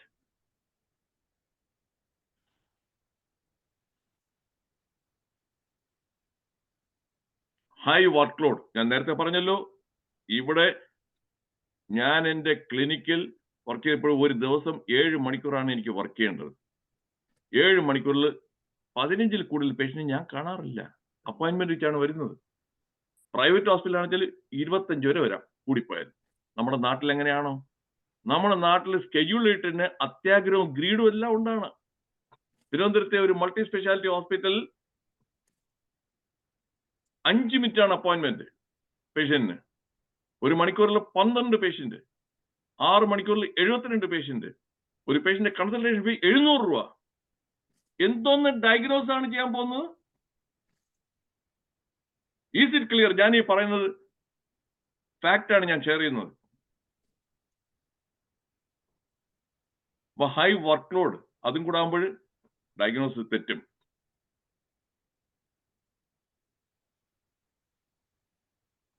ഇംപേഷ്യൻസ്, ഡോക്ടേഴ്സിന് ഇംപേഷ്യന്റ് ആണ്, രോഗികൾക്ക് ഇംപേഷ്യന്റ് ആണ്. ഗ്രീഡ് നേരത്തെ പറഞ്ഞു, അത്യാഗ്രഹം. Labourers, fragmentation of care. ലാബറേഴ്സിനായിട്ട് വാട്സാപ്പിൽ കൂടെ ഒരു 3-4 പേര് എനിക്ക് അയച്ചു തന്നു ഒരു പർട്ടിക്കുലർ ഇതിന്റെ. അയാളുടെ പേര് എന്നാണ്ട് ജോർജ് എന്ന് പറഞ്ഞിട്ട് അയാൾ സ്വിറ്റ്സർലൻഡിലോ ഇവിടെയാണ് താമസിക്കുന്നത്, മലയാളിയാണ്. നാട്ടിൽ വന്നപ്പോൾ യൂറിൻ ചെറിയൊരു സിംറ്റവും പ്രോബ്ലം എല്ലാം വന്നു. അവൻ നേരെ അടുത്തുള്ള ഒരു യൂറോളജിസ്റ്റിനെ കണ്ടു. ആ ഹോസ്പിറ്റലും ആ ഡോക്ടറുടെ പേരൊക്കെ പറഞ്ഞിട്ട് ഞാൻ I M not going to disclose those things. എനിക്ക് 4-5 പേരായിട്ട് അയച്ചെന്നാണ് എന്റെ അഭിപ്രായം ചോദിച്ചുകൊണ്ട്. എന്നിട്ട് അവര് ആ യൂറോളജി ഇപ്പോൾ അൾട്രാസൗണ്ട് പ്രോസ്റ്റേറ്റ് നോക്കിയുണ്ട് 45 ഗ്രാം. അപ്പൊ പ്രോസ്റ്റേറ്റ് എൻലാർജ് വലുതാണ്. അടുത്ത് PSA ടെസ്റ്റ് 6.5, അതും കൂടുതലാണ്. അതാണ് അങ്ങേര് പറഞ്ഞത് ക്യാൻസർ ആണ്, ഉടനെ തന്നെ സർജറി ചെയ്യണം, സർജറിക്ക് 65,000 രൂപയാണ് അത് പറഞ്ഞു. അപ്പോൾ പുള്ളി പറഞ്ഞ ഏതായാലും വിചാരിച്ചു സ്വിറ്റ്സർലൻഡിൽ പോയി കഴിഞ്ഞാൽ അയാൾക്ക് ഇൻഷുറൻസ് എല്ലാം കവറേജ് ഉണ്ട്, ഒരു പൈസയും ചെലവാക്കണ്ട. അത് കാരണം പുള്ളി ഇവിടെ ചെയ്യാതെ നേരെ സ്വിറ്റ്സർലൻഡിൽ പോയത്. അവിടുത്തെ യൂറോളജിസ്റ്റ് കണ്ടു, ലാബ് ചെയ്തപ്പോൾ 2.5 നോർമൽ, പ്രോസ്റ്റേറ്റിന്റെ സൈസും നോർമൽ. അപ്പോൾ ഇവിടുത്തെ പുള്ളി ചോദിക്കുന്ന വെച്ചാൽ ഈ ലാബിലെ ഇതെല്ലാം വന്നത് മനഃപൂർവ്വം ബോധപൂർവ്വം ഇങ്ങനെ ഇതാക്കിയിട്ട് തെറ്റായത് കൊടുത്ത് കാശുണ്ടാക്കാനായിട്ട് ചെയ്തതാണോ എന്നുള്ളതാണ് പുള്ളിയുടെ സംശയം. ലെജിറ്റിമേറ്റ് സംശയമല്ലേ, അല്ലേ? ലെജിറ്റിമേറ്റ് സംശയമാണ്. അങ്ങനെ ഉണ്ട് താനും, അതും ഞാൻ പറഞ്ഞുതരാം. നാട്ടില് കോവിഡ് സമയത്ത് തന്നെ ലാബിൽ ഒന്നും ചെയ്യാതെ തന്നെ കോവിഡ് പോസിറ്റീവ് എന്ന റിസൾട്ട് കൊടുത്തിട്ടുള്ള എത്രയോ ലാബുകളുണ്ട് പൈസ ഉണ്ടാക്കാനായിട്ട്. കോവിഡ് ടെസ്റ്റ് പോസിറ്റീവ് ആന്റിജൻ, എന്നിട്ട് ഒരാഴ്ച കഴിഞ്ഞപ്പോൾ നെഗറ്റീവ്, അത് എഴുതി കൊടുക്കും. കാശ് കിട്ടിയില്ലേ? പോസിറ്റീവ് എന്ന് എഴുതുമ്പോൾ കാശ്, ഒരാഴ്ച കഴിഞ്ഞ് വരുമ്പോൾ അടുത്ത നെഗറ്റീവ് എഴുതുമ്പോൾ കാശ്. ആദ്യമേ നെഗറ്റീവ് എഴുതാം, പിന്നെ കാശില്ലല്ലോ, രണ്ടാമത്തെ തവണ പോകുന്നില്ലല്ലോ. ഇതെല്ലാം റിയൽ ലൈഫിൽ കാണുന്ന കാര്യങ്ങളാണ് ഞാൻ പറയുന്നത്. Real life example. Fragmentation of care. ഒരു 50 കൊല്ലത്തിന് മുമ്പൊക്കെ മിക്കവരും ചോദിച്ചാൽ അങ്ങനെ ഡോക്ടർ ആരാണ്? കുറെ പേർക്ക് ഡോക്ടറെ കാണത്തില്ല, ഉണ്ടെങ്കിൽ ഒരു ഡോക്ടറുടെ പേര് പറയും, ഒരാളുടെ പേര്. ഇന്നിപ്പോ ഡോക്ടർ ചോദിച്ചാൽ 5 പേരുടെ പേര് പറയും. എന്റെ ഹാർട്ടിന് മറ്റേ കാർഡിയോളജിസ്റ്റ്, പിന്നെ എനിക്ക് ഈ കാലിലെ പെരുപ്പ് എല്ലാം ഉള്ളതിന് ന്യൂറോളജിസ്റ്റ്, പിന്നെ ഈ ദഹനക്കുറവുണ്ട് അതിന് ഗാസ്ട്രോഎൻട്രോളജിസ്റ്റ്, പിന്നെ ചെറുതായിട്ട് ഈ ചെവിക്ക് ഇതുകൊണ്ട് ENT. അമ്മ റൈറ്റ് ഓർ റോങ്? ഞാൻ റൈറ്റ് ആണെന്ന് വെച്ചാൽ 6 ഇതാണ് മൾട്ടിപ്പിൾ സ്പെഷ്യലിസ്റ്റിനെ കാണുന്നു. ഈ ഇടത്തേക്കായി ചെയ്യുന്നത് എന്താണെന്ന് വലത്തേക്കായി അറിയുന്നില്ല എന്ന് പറയല്ലോ. Actually thank you. ഇടത്തേക്കായി ചെയ്യുന്ന വലത്തേക്കായി അറിയുന്നില്ല. ഈ ഡോക്ടർ എന്ത് പ്രിസ്ക്രൈബ് ചെയ്യുന്നുള്ളത് മറ്റേ ഡോക്ടർ അറിയുന്നില്ല, മറ്റേ ഡോക്ടർ എന്ത് ചെയ്യുന്നത് മറ്റേ ഡോക്ടർ അറിയുന്നില്ല. ഈ 3 പേരും ഒരേ ടൈപ്പ് ഓഫ് മെഡിസിൻ ആയിരിക്കാം, ഡിഫറെന്റ് ബ്രാൻഡ് നെയിമിൽ എഴുതും. ഡിഫറെന്റ് ബ്രാൻഡ് നെയിം ആയിരിക്കാം. രോഗിക്ക് അറിയാമോ? ഇല്ല. സെയിം മെഡിസിൻ 3 പേരും എഴുതുമ്പോൾ ഓവർഡോസ് ആയി. Is it clear? പിന്നെ ഓവർഡോസ് കൊണ്ട് എല്ലാ പ്രശ്നങ്ങളും ഉണ്ടാവും. ഈ മൾട്ടിപ്പിൾ സ്പെഷ്യലിനെ കാണുന്നത് കൂടുതലും മലയാളിക്കാണ്. ആ ചൊറിച്ചിൽ, ആ അസുഖമുള്ളത് മലയാളിക്കാണ്. കുറച്ച് സാക്ഷരത എന്ന് പറഞ്ഞല്ല, വിദ്യാഭ്യാസം ഇല്ല, എഴുത്തും മൂന്ന് വായിക്കാൻ അറിയാം. ഒരുപാട് ഉള്ള മാഗസിൻ എല്ലാം, ആരോഗ്യ മാഗസിൻ എല്ലാം വായിക്കും. ആരോഗ്യ ഭൂമി, ആരോഗ്യ ബോധിനി, ആരോഗ്യ കൗമുദി, ആരോഗ്യ എല്ലാം വായിച്ചിട്ട് എന്നിട്ട് തലവേദന കൊണ്ട് നേരെ ന്യൂറോളജിസ്റ്റ് പോകും. ചെറിയൊരു ദഹനക്കുറവ് നേരെ ഗാസ്ട്രോഎൻട്രോളജിസ്റ്റ്. കാല് ചെറിയ പരിപ്പ് പോകരുത്. ടേക്ക് ഹോം മെസ്സേജ്, പോകരുത്. 95% നിങ്ങളുടെ ഈ സാധാരണ ഹെൽത്ത് പ്രോബ്ലത്തിന് ഒരു ജനറൽ മെഡിസിനിലെ ഒരു MD ഡോക്ടറെ അടുത്ത് പോയാൽ മതി, ഡയഗ്നോസ് ചെയ്യാൻ പറ്റുന്നതാണ്. ആ ഡോക്ടർ കണ്ടിട്ട് അത് അല്ല ന്യൂറോളജിസ്റ്റിനെ കാണേണ്ട ആവശ്യമുണ്ടെന്നെങ്കിൽ അവര് റെഫർ ചെയ്യട്ടെ, നിങ്ങളായിട്ട് നേരിട്ട് പോകരുത്. ഇതാണ് ടേക്ക് ഹോം മെസ്സേജ് ഞാൻ പറഞ്ഞു വരുന്നത്. ന്യൂറോളജി പോയി അയാൾ എന്ത് ചെയ്യും? ഉടനെ തന്നെ ഒരു CT സ്കാൻ അല്ലെങ്കിൽ MRI സ്കാൻ ഓർഡർ ചെയ്യും. നിങ്ങൾ വിചാരിക്കുന്നു, മിക്കവർക്കും അറിഞ്ഞുകൂടാ, ഒരു CT സ്കാൻ വരുന്ന റേഡിയേഷൻ എത്ര ഹാംഫുൾ ആണെന്ന് അറിയാമോ? ഒരു 100 മുതൽ 200 ചെസ്റ്റ് എക്സ്റേ എടുക്കുന്നതിന്റെ റേഡിയേഷൻ ആണ് ഒരു CT സ്കാനിൽ വരുന്നത്. 95% കൂടുതൽ ഈ തലവേദനയ്ക്ക് CT സ്കാൻ ആവശ്യമില്ല. നമ്മുടെ അവിടെ അങ്ങനെയാണോ നടക്കുന്നത്? അല്ല. അതുകൊണ്ട് ടേക്ക് ഹോം മെസ്സേജ് ഇതിൽ പറയുന്നതെല്ലാം ഡോക്ടർ റെഡ്ഡിയാർ വന്നിട്ട് കുറെ പറഞ്ഞിട്ട് പോയെന്നുള്ളതല്ല, ഒരു ജനറൽ മെഡിസിൻ MD ഡോക്ടറെ കാണുക. അത് മൾട്ടി സ്പെഷ്യാലിറ്റി ഹോസ്പിറ്റലിലെ ഡോക്ടറെ കാണാൻ പോരുത്. അവിടെ പോയി കഴിഞ്ഞാൽ അങ്ങേരുടെ തന്നെ അടുത്ത് ന്യൂറോളജി, ഇതൊരു ബിസിനസ് ആണ്, അവർ തമ്മിൽ ഒരു അണ്ടർസ്റ്റാൻഡിംഗ് ഉണ്ട്. നീ വന്നാൽ ഇങ്ങോട്ട് അയക്കേ, നീ ഇങ്ങോട്ട് അയക്കേ, അങ്ങോട്ടും ഇങ്ങോട്ട് അയച്ചുകൊണ്ടിരിക്കും. ഒറ്റയ്ക്ക് ഇരുന്ന് പ്രാക്ടീസ് വീട്ടിൽ ഒരു ബോർഡ് വെച്ച് ചെയ്യുന്ന അയാൾ ചെന്ന് കാണുക. കേട്ടോ, വീട്ടിൽ ബോർഡ് വെച്ച് ഒറ്റയ്ക്ക് ഇരിക്കുന്നുണ്ടല്ലോ, അതെ, അങ്ങേരത്ത് പോവുക. സോഫാർ എങ്ങനെയുണ്ട്? So far is it interesting and insightful? Interesting and insightful I എന്നിട്ട് ചാറ്റ് ബോക്സിൽ ഐ എന്ന് എണ്ണം അറിയട്ടെ. എനിക്കറിയണം ഞാൻ ഈ പറഞ്ഞതെല്ലാം മിക്കവർക്കും do you find it interesting and yes thank you Manoji എല്ലാം. ഞാൻ സൊല്യൂഷൻസും പറഞ്ഞിട്ട് പോയാണ്. ഞാനൊരു പ്രോബ്ലം മാത്രമല്ല പറയുന്നത്. ചില പ്രോബ്ലം എല്ലാം പറയും. എന്താണ് അതിന് പരിഹാരം? പരിഹാരം മിക്കപ്പോഴും ഡോക്ടേഴ്സ് എങ്ങനെയുണ്ട്? നിങ്ങൾക്ക് ഡോക്ടർ ഗ്രീഡി ആയിട്ടുള്ള ഡോക്ടറെ നിങ്ങൾക്ക് മാറ്റാൻ പറ്റത്തില്ല അല്ലെ? അത്യാർത്ഥിയുള്ള ഡോക്ടറെ നിങ്ങൾക്ക് മാറ്റാൻ പറ്റും. അയാളുടെ അത്യാർത്ഥി നിങ്ങളെ കൊണ്ട് വിചാരിക്കാൻ പറ്റത്തില്ല. നിങ്ങൾ അനാവശ്യമായിട്ട് തലവെച്ച് കൊടുക്കരുത്. അത്യാർത്ഥിയുള്ള അയാളുടെ നിങ്ങൾ തലവേദനയായിട്ട് പോയി കഴിഞ്ഞാൽ അയാൾ തന്നെ ചെയ്യും. ചെറിയ വേദന കുഴച്ചാൽ അവൻ ഉടൻ തന്നെ എൻഡോസ്കോപ്പി ചെയ്യും, ഈസോഫാഗോസ്കോപ്പി കയറ്റിയിരിക്കും, കുഴല് കയറ്റിയിരിക്കും. Don't go. That is a take home message. ഞാൻ ഇവരെ പേടിച്ചിട്ടാണ്, ഈ ഡോക്ടർമാരെ ഇൻകോമ്പറ്റൻസ് എല്ലാം പേടിച്ചിട്ടാണ് 2009 എന്റെ അച്ഛന് ഒരു ചെറിയൊരു ഹിപ്പ് ഫ്രാക്ചർ വന്നു. എന്നിട്ട് അതിന് ആശുപത്രിയിൽ, ഞാൻ അമേരിക്കയിലാണ്, അതിന്റെ ട്രീറ്റ്മെന്റ് ആശുപത്രിയിൽ അച്ഛന് ഡയറിയ വന്നു, വയറിളക്കം വന്നു. അതിന് ഇനി എനിക്ക് കാസറിഞ്ഞൂടാ. അവരവിടെ ഡെസ്ട്രോസ് സലൈൻ കൊടുക്കുന്നതിന് പകരം അവർ വെറും ഡെസ്ട്രോസ് മാത്രം കൊടുത്തു. അത് കാരണം അച്ഛന്റെ സോഡിയം താഴോട്ട് പോയി, സലൈൻ കൊടുക്കാത്ത കാരണം. അച്ഛന് ഡ്രൗസിയായി. എങ്ങനെ ഉറങ്ങാൻ ചെല്ലും ഞാൻ അറിയുന്നില്ല. ആ ഡ്രൗസി ആയിരിക്കുമ്പോ തന്നെ അച്ഛനെ ഡിസ്ചാർജ് ചെയ്യുന്നു വീട്ടിലോട്ട് വന്നു. ഞാൻ ഇവിടുന്ന് അമേരിക്കയിൽ നിന്ന് അമ്മയെ വിളിച്ചു ചോദിച്ചാൽ എങ്ങനെയുണ്ട് അച്ഛൻ? അച്ഛൻ ഉറങ്ങുമെന്ന് പറയും. ഓക്കെ, ഏജ് ആയല്ലോ, അച്ഛന് 85 വയസ്സായി, ഉറങ്ങായിരിക്കും, റെസ്റ്റ് എടുക്കായിരിക്കും. അടുത്ത ദിവസം ഞാൻ വിളിച്ചു, ഇപ്പോഴും ഉറങ്ങുന്നു. ചേട്ടാ എനിക്ക് തോന്നുന്നത് ശരിയല്ലല്ലോ, അങ്ങനെ ഉറങ്ങാനായിട്ട് എന്ത്? എന്നിട്ട് എന്റെ ഒരു ഫ്രണ്ട് പുള്ളിക്കാരനെ വിളിച്ചു വീട്ടിൽ ചെന്ന് കാണാൻ പറഞ്ഞു അച്ഛനെ. പുള്ളി കണ്ടിട്ടുണ്ടെന്ന് നോക്കിയുണ്ടെ ഹിസ്റ്ററി നോക്കിയുണ്ടെ എലക്ട്രോലൈറ്റ് അബ്നോർമൽസ്, ബ്ലഡ് ടെസ്റ്റിന് സോഡിയം നേരെ 120 താഴെ, ഹൈപ്പോനേട്രീമിയ. പിന്നെ അത് കറക്റ്റ് ചെയ്തു, ഡിലേഡ്. നേരത്തെ പറഞ്ഞല്ലോ മറ്റേ ആ പെൺകുട്ടിക്ക് ഡിലേ, ഇവിടെ ഡിലേഡ്. സോഡിയം കറക്റ്റ് ചെയ്തിട്ട് അച്ഛന്റെ കംപ്ലീറ്റ് മാറി. It has cost A irreversible damage. അച്ഛൻ അതിന് മുമ്പ് വളരെ ആക്റ്റീവായിട്ട് ദിവസവും 3 ന്യൂസ് പേപ്പർ വീട്ടിൽ ഒരു 3 വായിക്കും, ഒരു 1/4-3 മണിക്കൂർ കൊണ്ട്. ടിവിയിലെ ന്യൂസ് ചാനൽ കാണും, TV സീരിയൽ 1-2 കാണുന്നത്. ഒന്നിലും താല്പര്യമില്ല. താല്പര്യമില്ലാതെ മിക്കപ്പോഴും അച്ഛൻ വെറുതെ കിടക്കും.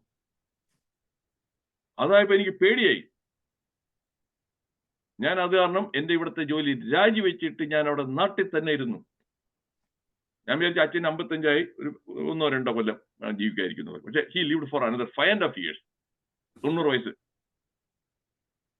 5 കൊല്ലത്തെ ഞാൻ ഇവിടുത്തെ ആർത്തി ഉണ്ടായിരുന്നെങ്കിൽ ജോലി രാജിവെക്കത്തില്ല. എല്ലാം വിട്ടേച്ച് വന്നു വെച്ചാൽ. അതുകൊണ്ട് എന്റെ അച്ഛന് ഒരു ദിവസം പോലും ആശുപത്രിക്ക് പോയി കിടക്കേണ്ടി വന്നില്ല. അച്ഛൻ ഇടയ്ക്ക് വല്ലപ്പോഴും പനി വരും, ഇടയ്ക്ക് വല്ലപ്പോഴും ചുമ വരും, ഇടയ്ക്ക് വല്ലപ്പോഴും ഡയറിയ വരും, ഇടയ്ക്ക് ചിലപ്പോൾ കോൺസ്റ്റിപ്പേഷൻ വരും. എല്ലാം ഞാൻ മാനേജ് ചെയ്തു. General medicine physician. ഒറ്റ ദിവസം പോലും ആശുപത്രി അച്ഛനെ കൊണ്ടുപോയി വന്നിട്ടില്ല. He didn't suffer. അല്ലാന്നുണ്ടെങ്കിൽ എല്ലാ കുഴലും കീഴിലും എല്ലാം കയറ്റി ഇറക്കുമായിരുന്നു.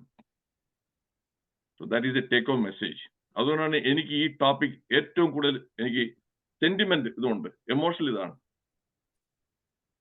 Is it clear? ക്ലിയർ ആണെന്ന് വെച്ചാൽ ചെയ്യട്ടെ, ക്ലിയർ ആണെന്നുണ്ടെങ്കിൽ. So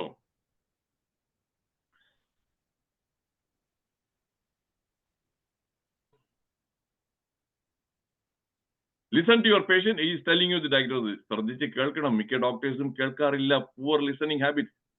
One of the first things we teach medical students is to listen to the patient and get a good medical history. ഇതേ തമിഴ്നാട്ടുകാരനാണ്, അമേരിക്കയിലുള്ള ഒരു പ്രമുഖനായിട്ടുള്ള ഒരു ന്യൂറോ സയന്റിസ്റ്റ് ആണ്. 90% of the time you can arrive at accurate diagnosis by paying close attention to history. ഹിസ്റ്ററിയിൽ നിന്ന് തന്നെ diagnose ചെയ്തതിനു ശേഷം പിന്നെ ആയിരിക്കണം ഫിസിക്കൽ എക്സാമിനേഷനും ഇൻവെസ്റ്റിഗേഷനും ഒക്കെ. History very important, very important. എന്റെ ഭാഗ്യം, ഞാൻ MBBS പഠിക്കുമ്പോഴും അതിന് ശേഷവും I had the opportunity to work with the senior doctors who are very good in taking good history, very good listeners. അത് അങ്ങനെ ഞാൻ കൾട്ടിവേറ്റ് ചെയ്തു. അതാണ് ഞാൻ ഹിസ്റ്ററി ഒരിക്കലും കോംപ്രമൈസ് ചെയ്തിട്ടില്ല. ഹിസ്റ്ററി. നെഞ്ചുവേദന എന്ന് പറയുമ്പോൾ ഇപ്പോഴും നടത്തിയ ഡോക്ടർമാരെല്ലാം കമ്പ്യൂട്ടറിന് ഫ്രണ്ടിൽ ഇരുന്ന് ടൈപ്പ് ചെയ്തിരിക്കും. നെഞ്ചുവേദന ചോദിക്കണം, എവിടെയാണ് നെഞ്ചുവേദന? അപ്പോൾ അവരുടെ ബോഡി ലാംഗ്വേജ് കൂടെ കറക്റ്റായിട്ട് കാണിക്കും. അവർ പറയും ഇവിടെ ഇതെല്ലാം നെഞ്ചാണല്ലോ, ഇതെല്ലാം നെഞ്ചാണല്ലോ, ഇവിടെ ഹാർട്ടല്ല, ഇവിടെ ഹാർട്ടല്ല. അടുത്തത് നെഞ്ചുവേദന എങ്ങനെയുള്ള വേദനയാണ്? കുത്തി കുത്തി കുത്തി കുത്തുന്ന പോലെ തന്നെ, ഹാർട്ടല്ല. നെഞ്ചുവേദന എങ്ങനെയാണ്? ഇങ്ങനെ ഒരു ഫിസ്റ്റായിട്ട് വലിയൊരു, അപ്പൊ മുഖഭാവവും നോക്കണം. മുഖത്തിന്റെ ഭാവവും ആ ഫിസ്റ്റും കാണുമ്പോൾ യെസ് ഹാർട്ടിന്റെയാണ്. അപ്പോഴാണ് ECG മുതൽ ബാക്കിയെല്ലാം എടുക്കേണ്ടത്. ഇതൊന്നുമില്ല, ചെസ്റ്റ് പെയിൻ ഉടനെ ഒരു ECG എടുക്കും. ECGയിൽ 90% മെഷീൻ റീഡ് ചെയ്യും അബ്നോർമൽ എന്ന്. ഒന്നടുത്തത് നേരെ എന്നാ പിടിച്ചു കാർഡിയോളജിസ്റ്റിനെ റെഫർ ചെയ്യും. കാർഡിയോളജി പിന്നെ എന്താണ്, അതോടെ തന്നെ ഒരു ആൻജിയോഗ്രാം, ഒരു മറ്റേ ട്രെഡ്മിൽ ടെസ്റ്റ്, ഒരു എക്കോ കാർഡിയോഗ്രാം എല്ലാം ഇരിക്കട്ടെ. ആൻജിയോഗ്രാം ചെയ്ത് കഴിഞ്ഞാൽ ഈ ഇരിക്കുന്ന എനിക്ക് തന്നെ ഒരു സിംറ്റം ഇല്ല. ആൻജിയോഗ്രാം കഴിഞ്ഞാൽ ഒരു കുറെ ബ്ലോക്കേജ് അവിടെ കാണും. പ്രായമാകുമ്പോൾ കുറെ ബ്ലോക്കേജ് വരും. ഉടനെ ആർത്തിയുള്ള ഡോക്ടറാണെങ്കിൽ കുറെ ബ്ലോക്ക് ഉണ്ട് കേട്ടോ, നമുക്കൊരു ആൻജിയോപ്ലാസ്റ്റി അല്ലെങ്കിൽ ഒരു സ്റ്റെൻഡിങ് ഇട്ട് കഴിഞ്ഞാല് അത് ഇതായിരിക്കും, സേഫാണ്. സ്റ്റെൻഡിങ് വന്ന് നമുക്ക് ഇന്ത്യയിൽ ഉണ്ടാക്കിയ വേണം, വിദേശത്തുള്ള വേണം. വിദേശത്തുള്ള ആണെങ്കിൽ 2 ലക്ഷം ആവും, മറ്റേ ആണെങ്കിൽ 1.5 ലക്ഷം അല്ലെങ്കിൽ 1 ലക്ഷം. അപ്പൊ ഏതായാലും ഒരിക്കലും സ്റ്റെൻഡ് ചെയ്യാൻ പറ്റുന്ന അവർ പറയും ശരി ഫോറിൻ മതി. ഡോക്ടർക്ക് ചെയ്യുന്ന പ്രൊസീജർ ചെയ്യുന്ന കാർഡിയോളജിന് 50,000 രൂപ കിട്ടും. ഇതെല്ലാം എവിടെയാണ്? ആ ഹിസ്റ്ററി നേരെ എടുത്തിട്ടുണ്ടെങ്കിൽ അയക്കേണ്ട ആവശ്യമേ ഇല്ല. Is it clear? ഇപ്പോഴും ഞാൻ പറയാം, more than 90% of the chest pain has nothing to do with the heart. It's not from the heart. Chest wall pain, chest എന്ന് പറയുന്നത് ചെസ്റ്റ് വാൾ പെയിൻ. അടുത്തത് ആസിഡ് ഇറക്ടേഷൻ. ആസിഡിന്റെ കൂടെ ഗ്യാസ്ട്രോ ഈസോജിയൽ റിഫ്ലക്സ് ഡിസീസ് എന്ന് പറയുന്നത്, ഗേർഡ് എന്ന് പറയുന്ന അതും ഇങ്ങോട്ട് വരുമ്പോൾ നെഞ്ച് വേദനയായിട്ടായിരിക്കും വരുന്നത്, അനുഭവപ്പെടുന്നത്. അല്ലെങ്കിൽ കുത്തി കുത്തിയുള്ളത് അത് വന്നിട്ട് that is A pricking type of pain. അതും ഹാർട്ടുമായിട്ട് ഒരു ബന്ധവുമില്ല. ഓക്കെ, നമുക്ക് സമയം ഏതായിട്ട് വരുന്നുണ്ട്, അത് കാരണം ഞാൻ കംപ്ലീറ്റ് ചെയ്യുന്നില്ല. ഇനിയും ഒരുപാട് പറയാനുണ്ട്. അത്യാവശ്യമായിട്ടുള്ള കുറച്ച് പറഞ്ഞു കഴിഞ്ഞു. അതായത് ഡോക്ടറെ കാണാൻ പോകുന്നതിന് മുമ്പ് തന്നെ എന്തൊക്കെയാണ് മെഡിസിൻസ് കഴിക്കുന്നത്, ഹിസ്റ്ററി കറക്റ്റായിട്ട്, സ്പെഷ്യലിസ്റ്റിന് ആദ്യമേ പോകരുത്, ഓടിപ്പോകരുത്, ജനറൽ മെഡിസിനെ കാണാൻ പോകണം. ഇനി ഏറ്റവും ഇമ്പോർട്ടൻറ്റ് ഹിസ്റ്ററി പാർട്ട്. ഹിസ്റ്ററി വീട്ടിൽ നിന്ന് തന്നെ ആലോചിച്ചുകൊണ്ട് പോയി പറയണം. ഡോക്ടർ ഞാൻ കഴിഞ്ഞോണ്ട് ഞാൻ വേറൊരു ടോക്ക് കൊടുത്തപ്പോൾ പറഞ്ഞു, അവിടെ നാട്ടിൽ കൂടിപ്പോയി ഒരു 5 മിനിറ്റേ നോക്കത്തുള്ളൂ ഒരു ഡോക്ടർ സ്പെൻഡ് ചെയ്യുന്നുള്ളത്. അപ്പൊ അതിനിടയ്ക്ക് 1-1.5 മിനിറ്റ് തന്നെ കറക്റ്റായിട്ടുള്ള ഹിസ്റ്ററി പെട്ടെന്ന് പറയണം. ഞാൻ ഇതും എന്റെ എക്സ്പീരിയൻസ് പറയാൻ ചിരിക്കാനും വകയുണ്ട്, ചിന്തിക്കാനും വകയുണ്ട്. അത് ഇപ്പോഴും അതേപോലെ തന്നെ ഒരു വ്യത്യാസവും ഇല്ല. ഞാൻ അന്ന് OP-യിൽ വർക്ക് ചെയ്യുമ്പോൾ 40-50 പേഷ്യൻസ് നോക്കണം 3 മണിക്കൂറിൽ. രാവിലെ 8 മുതൽ ഒരു 11 മണി വരെ 40-50 പേഷ്യന്റ്. അപ്പൊ ഒരു എത്ര 180 മിനിറ്റിൽ 40-50 ആണെങ്കിൽ ഒരു കഷ്ടിച്ച് 4 മിനിറ്റ് പോലും കിട്ടത്തില്ല. എന്താണ് അസുഖം? ഒരു സുഖമില്ല. അങ്ങനെയുണ്ട്. ആദ്യത്തെ ചോദ്യത്തിന് ഉത്തരം എന്താണ്? ഒരു സുഖമില്ല. ഈ സമയം പോവാണ്. സുഖമില്ല. എന്താണ് സുഖമില്ല എന്ന് പറഞ്ഞാൽ? ഒരു പനി. നിർത്തും. പനി തുടങ്ങിയിട്ട് എത്ര നാളായി? കുറച്ച് ദിവസമായി. ഈ കുറച്ച് ദിവസം എന്ന് പറഞ്ഞാൽ അത് കുറെ നാളായി. എനിക്ക് ഈ ദിവസം മനസ്സിലായതുകൊണ്ടാണ് പിന്നെ കറക്റ്റായി പറയുന്നത് കുറെ നാളായെന്നുള്ളത്. ഇത് പണ്ടൊരു സിനിമയില്, ജഗതി ശ്രീമാറിന്റെ ഒരു സിനിമയില്, ജഗതി എല്ലാവരും കാത്തിരിക്കും, കുറച്ച് ജഗതി ഇങ്ങനെ താമസിച്ചു വരും മീറ്റിങ്ങിന്. ഉദ്ഘാടനം എന്താണ് ലേറ്റ് ആയത്? കുറച്ച് താമസിച്ചു പോയി കേട്ടാ. മറുപടി ഇതാണ്, എന്താണ് ലേറ്റ് ആയത്? മറുപടി എന്താണ്? കുറച്ച് താമസിച്ചു പോയി. അതുപോലെ ഇതും കുറച്ച് നാളായി. ശരി, അടുത്ത ഞാൻ ചോദിക്കുന്നത് എത്രയായി? ഒരു 5 ദിവസമായോ 10 ദിവസമായോ? അല്ല, ഒരു 5 ദിവസമായി. പനി അല്ലാതെ പിന്നെ ഒന്നുണ്ട്, ഒരു ചുമ. ഇങ്ങനെ അങ്ങോട്ടും ചോദിച്ച് മനസ്സിലാക്കേണ്ട സമയമില്ല. അതുകൊണ്ട് അത് പറയാൻ എന്താണ് അസുഖം ചോദിച്ചാല് ഒരു ഇങ്ങനെ സുഖമില്ല എന്നല്ല, എന്താണ് അസുഖം? 3 ദിവസമായിട്ട് പനി, എന്നിട്ട് 2 ദിവസമായിട്ട് ഇവിടെ ചുമയുണ്ട്, എന്നിട്ട് ഇന്നലെ വൈകുന്നേരം ആയപ്പോൾ ഒന്ന് ഛർദ്ദിച്ചു, ഇപ്പോൾ ഓർക്കാനുണ്ട്. ക്ലിയർ ആയി. So doctor will be able to focus on എന്താണ് മരുന്ന് എഴുതുമ്പോൾ ഓർക്കാനും ഛർദ്ദിച്ചിട്ടുണ്ട്. അപ്പം he won't prescribe a medicine that can make the vomiting worse. ചില മരുന്നുകൾ കൊടുത്തു കഴിഞ്ഞാൽ ഓർക്കാനും ഛർദ്ദലുള്ളപ്പോൾ ആ മരുന്ന് കൊടുത്തുകൂടാ. അതെങ്ങനെ ഡോക്ടർ അറിയും? ഈ ഹിസ്റ്ററി നന്നായിട്ട് പറയുന്നതിലാണ്. ചിലർ ഹിസ്റ്ററി ചോദിച്ചു കഴിഞ്ഞാൽ ഏറ്റവും പ്രയാസം എന്ന് പറയാം കുറച്ച് വിദ്യാഭ്യാസം, അതായത് ക്വാളിഫിക്കേഷൻ, കോളേജിലെ പ്രൊഫസർമാർ അടച്ചാക്ഷേപിക്കുന്നില്ല, പക്ഷെ ഞാൻ നോക്കിയിട്ട് ഏറ്റവും പ്രയാസം ഈ ടീച്ചർമാരിൽ നിന്ന് ഹിസ്റ്ററി കിട്ടാനാണ് ഏറ്റവും പ്രയാസം കേട്ടോ. അതെ, വളരെ വേഗമാണ്. So what can I do for you എന്ന് പറയും, I M not feeling well. അപ്പോഴവിടെ ഇതാണ് മറ്റേ പറഞ്ഞാൽ ഒരു സുഖമില്ല, I M not feeling well. അതിനല്ലേ വന്നിരിക്കുന്നത് കിഴങ്ങ നീ വന്നിരിക്കുന്നത് അതിനല്ലേ, നീ നേരെ എന്താണെന്നുള്ള പറ. അതെ, I M not feeling well. So what is bothering you? പിന്നെ ഞാൻ ചോദിക്കണം, ഐ എം ഹാവിംഗ് പെയിൻ. അടുത്ത് ചോദിക്കണം where? In my abdomen. Abdomen എന്ന് പറഞ്ഞാൽ ഇത്രയും കിടക്കുകയല്ലേ, എവിടെയാണെന്നുള്ളതൊക്കെ, എവിടെയാണ് അബ്ഡോമൻ, വേർ എക്സാക്ട്ലി? ഇങ്ങനെ സമയം പോവും. നേരെ വെച്ച് വേറെ വലിയ വിദ്യാഭ്യാസം ഒന്നും ഇല്ലാത്ത എന്താണ് അസുഖം? ഇവിടെ വയറ്റില് ഒരു ചെറിയ വേദന, ഈ അള്ളി പിടിക്കുന്ന പോലെ. അവന് ഹിസ്റ്ററി ക്ലിയർ ആക്കി, എവിടെയാണ് ലൊക്കേഷൻ കാണിച്ചു തന്നു, അള്ളി പിടിക്കുന്നത് പോലെ ക്ലിയർ ആയി. So history history history. ഇത്രയും പറഞ്ഞിട്ട് ഞാൻ എന്റേത് നിർത്തുന്നു. ഇനി 7 മിനിറ്റ് കൂടെ ഉണ്ട്. നേരത്തെ ഞാൻ വിചാരിച്ചു 45 മിനിറ്റ് നിർത്താം. ഇനി കുറെ ഉണ്ട് പറയാനായിട്ട്, സമയം പോരാ. ഇനി നിങ്ങളുടെ എക്സ്പീരിയൻസ് പറയണം. ഞാൻ പറയാം, നിങ്ങളുടെ അടുത്ത് പഠിക്കട്ടെ. നിങ്ങളുടെ ഇതേപോലെ എന്തെങ്കിലുമൊക്കെ സംഭവിച്ചിട്ടുണ്ടോ, കണ്ടിട്ടുണ്ടോ, കേട്ടിട്ടുണ്ടോ, അറിഞ്ഞിട്ടുണ്ടോ?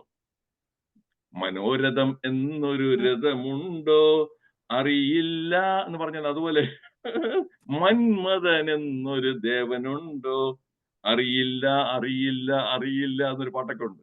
അതുപോലെ നിങ്ങൾ പറഞ്ഞേ, നിങ്ങളുടെ എക്സ്പീരിയൻസിൽ എന്തൊക്കെയാണ്? മറിയാമ്മാജി ഇങ്ങനെ ചിരിച്ചോണ്ടിരുന്ന മാത്രം പോരാ. നന്ദി സാർ. ഏതായാലും നമുക്കിനി ഒരു 6 മിനിറ്റ് ആണ് ഉള്ളത്. ആർക്കെങ്കിലും സാറിന്റെ ഈ ക്ലാസ് കേട്ടിട്ട് ആർക്കെങ്കിലും പറയണ്ട, ആദ്യം മറിയാമ്മ തന്നെ ആദ്യം തുടങ്ങി വെക്കൂ. ആർക്കെങ്കിലും എന്തിനാ പറയുന്നത്? വേറെ ആരുടെ വിടുന്നത്? മറിയാമ്മ ഒരു ഹോമിയോപ്പതി ഡോക്ടർ അല്ലേ? തുടങ്ങൂ മറിയാമ്മജി, നേതൃത്വം കൊടുക്കൂ. എക്സ്പീരിയൻസ് ഇല്ലാതെ ഇല്ല. എനിക്ക് അടുത്ത കാലത്തൊരു വളരെ സങ്കടകരമായ ഒരു കാര്യം ഉണ്ടായിട്ടുണ്ട്. എൻ്റെ സ്ഥിരമായ ഓട്ടോക്കാരൻ, വർഷങ്ങളായിട്ടുള്ള ഓട്ടോക്കാരന് കാലിലൊരു വേദന വന്ന് ഞാൻ ഒന്ന് ഡയഗ്നോസിന് വേണ്ടി ഞാൻ ഒന്ന് പറഞ്ഞു വിട്ടു, ഒന്ന് ചെന്ന് നോക്കിയിട്ട് വന്നു. പക്ഷെ ചെന്നിടത്ത് അവർ ചെയ്തത് ഡയബറ്റിക് പേഷ്യൻ്റ് ആണ്, കാലിൽ പഴുക്കാൻ കെട്ടിവെച്ചു. എന്താണെന്ന് പോലും നോക്കിയില്ല, പഴുക്കാൻ കെട്ടിവെച്ചു. ഒരു കുഴപ്പവുമില്ലാതിരുന്ന മനുഷ്യനാണ്, പക്ഷെ 3 ആഴ്ച കൊണ്ട് മരിച്ചും പോയി.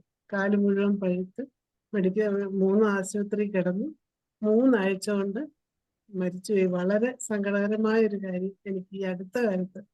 മറിയാമ്മജി, എനിക്ക് പേര് പറയേണ്ട ആവശ്യമില്ല, നിങ്ങൾ അയച്ച ആശുപത്രിയുടെ പേരും പറയണ്ട. ആ ഡോക്ടർ ഏത് സ്പെഷ്യാലിറ്റി, എന്താണ് പ്രാക്ടീസ് ചെയ്യുന്ന ഡോക്ടറായി, അത്രയും മാത്രം മതി. സ്പെഷ്യൽ അല്ല, ഗവൺമെന്റ് ഹോസ്പിറ്റലിലാണ് പോയത്. ഗവൺമെന്റ് ഹോസ്പിറ്റലിൽ തന്നെ പോയത്. Okay, government hospital. ഓക്കെ, നമ്മൾ നേരത്തെ പറഞ്ഞല്ലോ, ഞാൻ ഇന്നത്തെ കാലത്ത് ഞാൻ സമയം ഈ പനി സീസണിൽ ഗവൺമെന്റ് ഹോസ്പിറ്റൽ, താലൂക്ക് ഹോസ്പിറ്റലും പ്രൈമറി ഹെൽത്ത് സെന്ററിലെല്ലാം 200-ഉം അതിലും കൂടുതൽ പേഷ്യൻസിനെയാണ് ഒരു 3-4 മണിക്കൂർ നോക്കേണ്ടത്. അപ്പൊ അവിടെ ഞാൻ പറഞ്ഞു വരുന്നത്, എത്ര തവണ പറഞ്ഞു കഴിഞ്ഞു, ഈ പുറത്തിൽ ഒന്നുകൂടെ ഞാൻ പറയാം. പനി ഇന്നും അന്നും എന്നും 95% പനിയും വന്നിട്ട് പേടിക്കാനുള്ള ഒരു അസുഖം കൊണ്ടല്ല. ഓർഡിനറി വെറും ഒരു സാധാ ഒരു വൈറസ് ഇൻഫെക്ഷൻ ആണ്. ഒന്നും ചെയ്യേണ്ട, 2 ദിവസം അല്ലെങ്കിൽ 3 ദിവസം വീട്ടിൽ റെസ്റ്റ് എടുത്തിട്ട് കുറെ കഞ്ഞിയും മറ്റേ ബിസ്ക്കറ്റും അല്ലെങ്കിൽ റൊട്ടിയും എന്നിട്ട് ചായയും കുടിച്ച് ഇരുന്നാൽ മതി. ഒരു ടെമ്പറേച്ചർ നോർമലായിട്ട് തന്നെ പനി വരുന്നത് രോഗലക്ഷണമല്ല. ആ വൈറസുമായിട്ട് ഈ നമ്മുടെ ആന്റിബോഡീസും അടിപിടി കൂടുമ്പോൾ അതിന്റെ റിയാക്ഷൻ ആയിട്ടാണ് ഫീവർ വരുന്നത്. ഫീവർ ഇസ് എ അസുഖമല്ല. പോകണ്ട. നിങ്ങൾ ഇപ്പോഴും എന്താണ് കാണുന്നത് അവിടെ? പേടി, ഇത് ഡെങ്കിയാണോ, ഇത് കോവിഡ് ആണോ, ഇത് ചിക്കൻ കുനിയാണോ, ഇത് മങ്കിയാണോ, പിങ്കിയാണോ, നിപ്പയാണോ? ഓടിപ്പോവും. രാവിലെ പോയി കഴിഞ്ഞു 2-3 പേര് വീട്ടിലായിട്ടൊക്കെ അവർ ഉള്ള ടെസ്റ്റുകളെല്ലാം ഓർഡർ ചെയ്ത് റിസൾട്ട് എല്ലാം വരെ വൈകുന്നേരം 4 മണി വരെ അവിടെ ഇരിക്കേണ്ടി വരും. എല്ലാത്തിനും കൂടെ ഓരോർക്ക് ഒരു 4000-5000 രൂപ വെച്ചാൽ 10-15,000 രൂപയുടെ ബില്ലുമായി. എല്ലാം നെഗറ്റീവ് ആണെന്ന് വെച്ചാൽ ഒന്നുമില്ല, വീട്ടിൽ ചെന്ന് കഞ്ഞി കുടിച്ചാമെന്ന് പറഞ്ഞാൽ ഇവർക്ക് ഇഷ്ടപ്പെടുമോ? ദേഷ്യപ്പെടും. അതാണ് ആവശ്യമില്ലാതെ ഒരു ആന്റിബയോട്ടിക് എഴുതരും. പിന്നെ ആന്റിബയോട്ടിക്കിന്റെ സൈഡ് എഫക്റ്റ് ആയിട്ട് ഇരിക്കുന്നുണ്ട്. അതുകൊണ്ട് പനി വന്നെങ്കിൽ പോകരുതേ. 101-ൽ കൂടുതൽ ടെമ്പറേച്ചർ ഉണ്ടെങ്കിൽ മാത്രം ആവശ്യമുണ്ടെങ്കിൽ ഒരു പാരസെറ്റമോൾ ഗുളിക കഴിക്കുക. അല്ല പുതിയ ലക്ഷണം ഒന്നും ചില പനിയും അതിന്റെ കൂടെ പുതിയ ലക്ഷണം വരുന്നു, അതായത് ജോയിന്റ് പെയിൻ അല്ലെങ്കിൽ ചെറുതായിട്ട് ബ്ലഡിന്റെ സ്പോട്ട്, അപ്പോഴും പോകണം. അതല്ലാതെ വെറുതെ പരിക്ക് ഓടിപ്പിച്ച് പോകരുത്. ഇനി ഹരിഹരൻ സാർ ഹാൻഡ് റൈസ് ചെയ്തിട്ടുണ്ട്. ഓക്കെ ഡോക്ടർ ഹരിഹരൻ, നിങ്ങൾ വീഡിയോ വേണം, എനിക്ക് നിങ്ങളുടെ മുഖം കാണണം. Please, I want to see you. Yes, I'm very particular. മുഖം കാണാൻ ഇപ്പോ യാതൊരു നിർവാഹവും. അതുകൊണ്ട് ഞാൻ പറയുന്നത് അങ്ങ് കേക്ക്. ഇപ്പം ഞാന് അങ്ങയുടെ ക്ലാസ്സുകള് ഒത്തിരി ഒഴിവാക്കുമായിരുന്നു. പക്ഷേ ഇപ്രാവശ്യത്തെ ക്ലാസ് ഞാൻ അങ്ങയുടെ കേട്ടു. It is fine and fantastic. ഞാൻ നന്നായിരിക്കുന്നു. ഇതുപോലത്തെ ക്ലാസ്സുകൾ അങ്ങ് എടുക്കുന്നത് ഞാൻ എല്ലാവർക്കും, അതായത് ഈ പ്ലാറ്റ്ഫോമിലുള്ള എല്ലാവർക്കും, മറ്റൊരു ഞാനിത് ഒത്തിരി പേർക്ക് ഷെയർ ചെയ്യാം.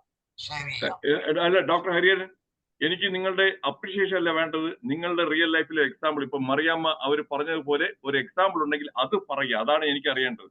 അല്ല ഞാൻ കേമനാണ്, ഞാൻ കെങ്കേമനാണ്, ഞാൻ മിടുക്കനാണ്, ഞാൻ ധീരനാണ്, വീരനാണ് എനിക്ക് കേൾക്കണ്ട. ഞാൻ പറയാം. ഞാനൊരു കാര്യം പറയാം. അതായത് ഞാൻ ഒരിക്കല് ക്ലിനിക്കില് ചെന്ന് കയറുമ്പോൾ എന്റെ കസേരയിൽ ഒരു പേഷ്യന്റ് കയറിയിരിക്കുന്നു. അയാള് ഇങ്ങനെ ഈ കുനിഞ്ഞിരിക്കുക, കുനിഞ്ഞ് അങ്ങനെ ഇരിക്കുക. അപ്പൊ വർഷങ്ങൾക്ക് മുമ്പാണ്. അപ്പൊ എനിക്ക് പെട്ടെന്ന് ദേഷ്യം വന്നു. ഇന്ന് എനിക്ക് ദേഷ്യം വരുന്നില്ല, അന്ന് എനിക്ക് പെട്ടെന്ന് ദേഷ്യം വന്ന് ഞാൻ അയാളെ കയ്യെ പിടിച്ചപ്പം അയാൾ ഈ കസേരയെന്ന് ഉരുണ്ട് താഴെ വീണു. എന്നിട്ട് വയറ് പൊത്തിപ്പിടിച്ച് കരയുന്നു. ഞാനത് അപ്പോഴാണ് എനിക്ക് മനസ്സിലായത്, ഈ വ്യക്തി വേദന വന്നിട്ട് എന്റെ ചേംബറിൽ കയറി എവിടാ ഇരിക്കണ്ടേ എന്ന് പോലും അറിയാൻ മേലാതെ എന്റെ കസേര കയറി ഇരുന്നു. അപ്പൊ അത് കഴിഞ്ഞിട്ടാണ് എനിക്ക് മനസ്സിലാകുന്നത്, അയാൾ വേദന കൊണ്ട് കണ്ണുപോലും തുറക്കാൻ മേല, അങ്ങനെ അയാൾ എന്റെ കസേര കയറി ഇരുന്നതാണെന്ന് എനിക്ക് മനസ്സിലായി. അവിടുന്ന് ഞാനൊരു പാഠം പഠിച്ചു. ഒരു പേഷ്യന്റിനെ നമ്മൾ ഒരിക്കലും അണ്ടർ എസ്റ്റിമേറ്റ് ചെയ്യാൻ പാടില്ല. അണ്ടർ ചെയ്യരുത്. അത് ആ പേഷ്യന്റ് വരുമ്പം തന്നെ അത് അയാളുടെ അത് മുഴുവൻ അത് നമ്മൾ മുമ്പേ ഡോക്ടർ പറഞ്ഞതുപോലെ ആ സൈൻ നമ്മൾ ഒബ്സർവ് ചെയ്ത് മനസ്സിലാക്കിയിട്ട് അത് നമ്മൾ ഇംബൈബ് ചെയ്യണം. എന്നിട്ട് നമ്മൾ മറ്റു കാര്യത്തിലേക്ക് കടക്കാൻ പാടുള്ളൂ. എന്നിട്ട് സിംറ്റംസ് ഒക്കെ കേൾക്കാം. ഇങ്ങനത്തെ കുറെ അനുഭവങ്ങൾ എനിക്ക് എന്റെ ജീവിതത്തിലുണ്ട്. Very good. നമുക്ക് ഇനി മൂന്നാൾ ഇതേ പോൾ ജോസഫ് ഫ്രം കാനഡ നേരത്തെ ടോക്ക് കൊടുത്ത അദ്ദേഹമാണെന്ന് തോന്നുന്നു. അദ്ദേഹത്തിന് എന്നാണ് പറയാനുണ്ട്? ഫ്രം കാനഡയിലുള്ള കനേഡിയൻ എക്സ്പീരിയൻസ് ആയിരിക്കാം. Okay, Doctor, really very experienced person. You are in front of you. It's right. We are just. So I am basically a Tamil. But I can understand the Malayalam what you are talking. So really, it's very interesting topic. Everyone has to listen, and the same way what you discussed in homeopathy. That's why I wanted to express. In homeopathy, the same thing. What you are telling, we are doing. Right? The case history, that is very important. Each and every case, each and every patient, when they come first time, so we take more than 1 hour, 1.5 hours, as you describe. So that's why the full history, as you mentioned, where's the pain? So right, location, where's the pain, sensation, what kind of feeling, then the modality, when the pain worsen, ameliorate or decrease, or then the extension of the pain, where the pain extension, and also the causation. So location, sensation, modality, extension, causation, so concomitant, different kind of things we discuss. So that is a important thing. Number two, in my experience recently in Canada, one patient came to me with a right shoulder pain, the complete right shoulder, but particularly in the subscapular region, right? So he went to a normal physician and family doctor. They referred to the physiotherapist because they think that shoulder pain. So after 1 month of physiotherapy, the pain doesn't relieve. Then after that, they refer to the specialist orthopedic surgeon. The orthopedic surgeon also, he referred to the same, his physiotherapist, and they did more than 15 days, but pain is not subside. Then they came to me. Then I asked the complete history, and I said, there's a problem in your liver. Because severe pain in the subscapular region, maybe it's a radiating pain, maybe a gallstone or gallbladder stone or anything abdominal in the. So I advised him to go to immediately to the emergency department. Then the emergency department, they did an ultrasound and all these things. Then I tell the patient, just you act more. You have severe pain, like you kind of action, right? You know, the unwanted kind of action, you have to do it. Then only they will take immediate the concern. So immediately they rush into the hospital and they did all kind of the ultrasound and everything. Then the result came. There is a huge tumor, silent tumor. It's an apple size, small apple size tumor inside the liver.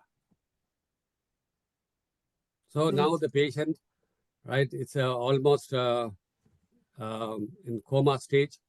The last, it's about few days ago, I went to the hospital.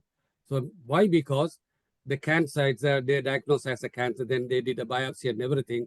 Then finally, it spread to bone and everywhere. The patient in a critical situation now.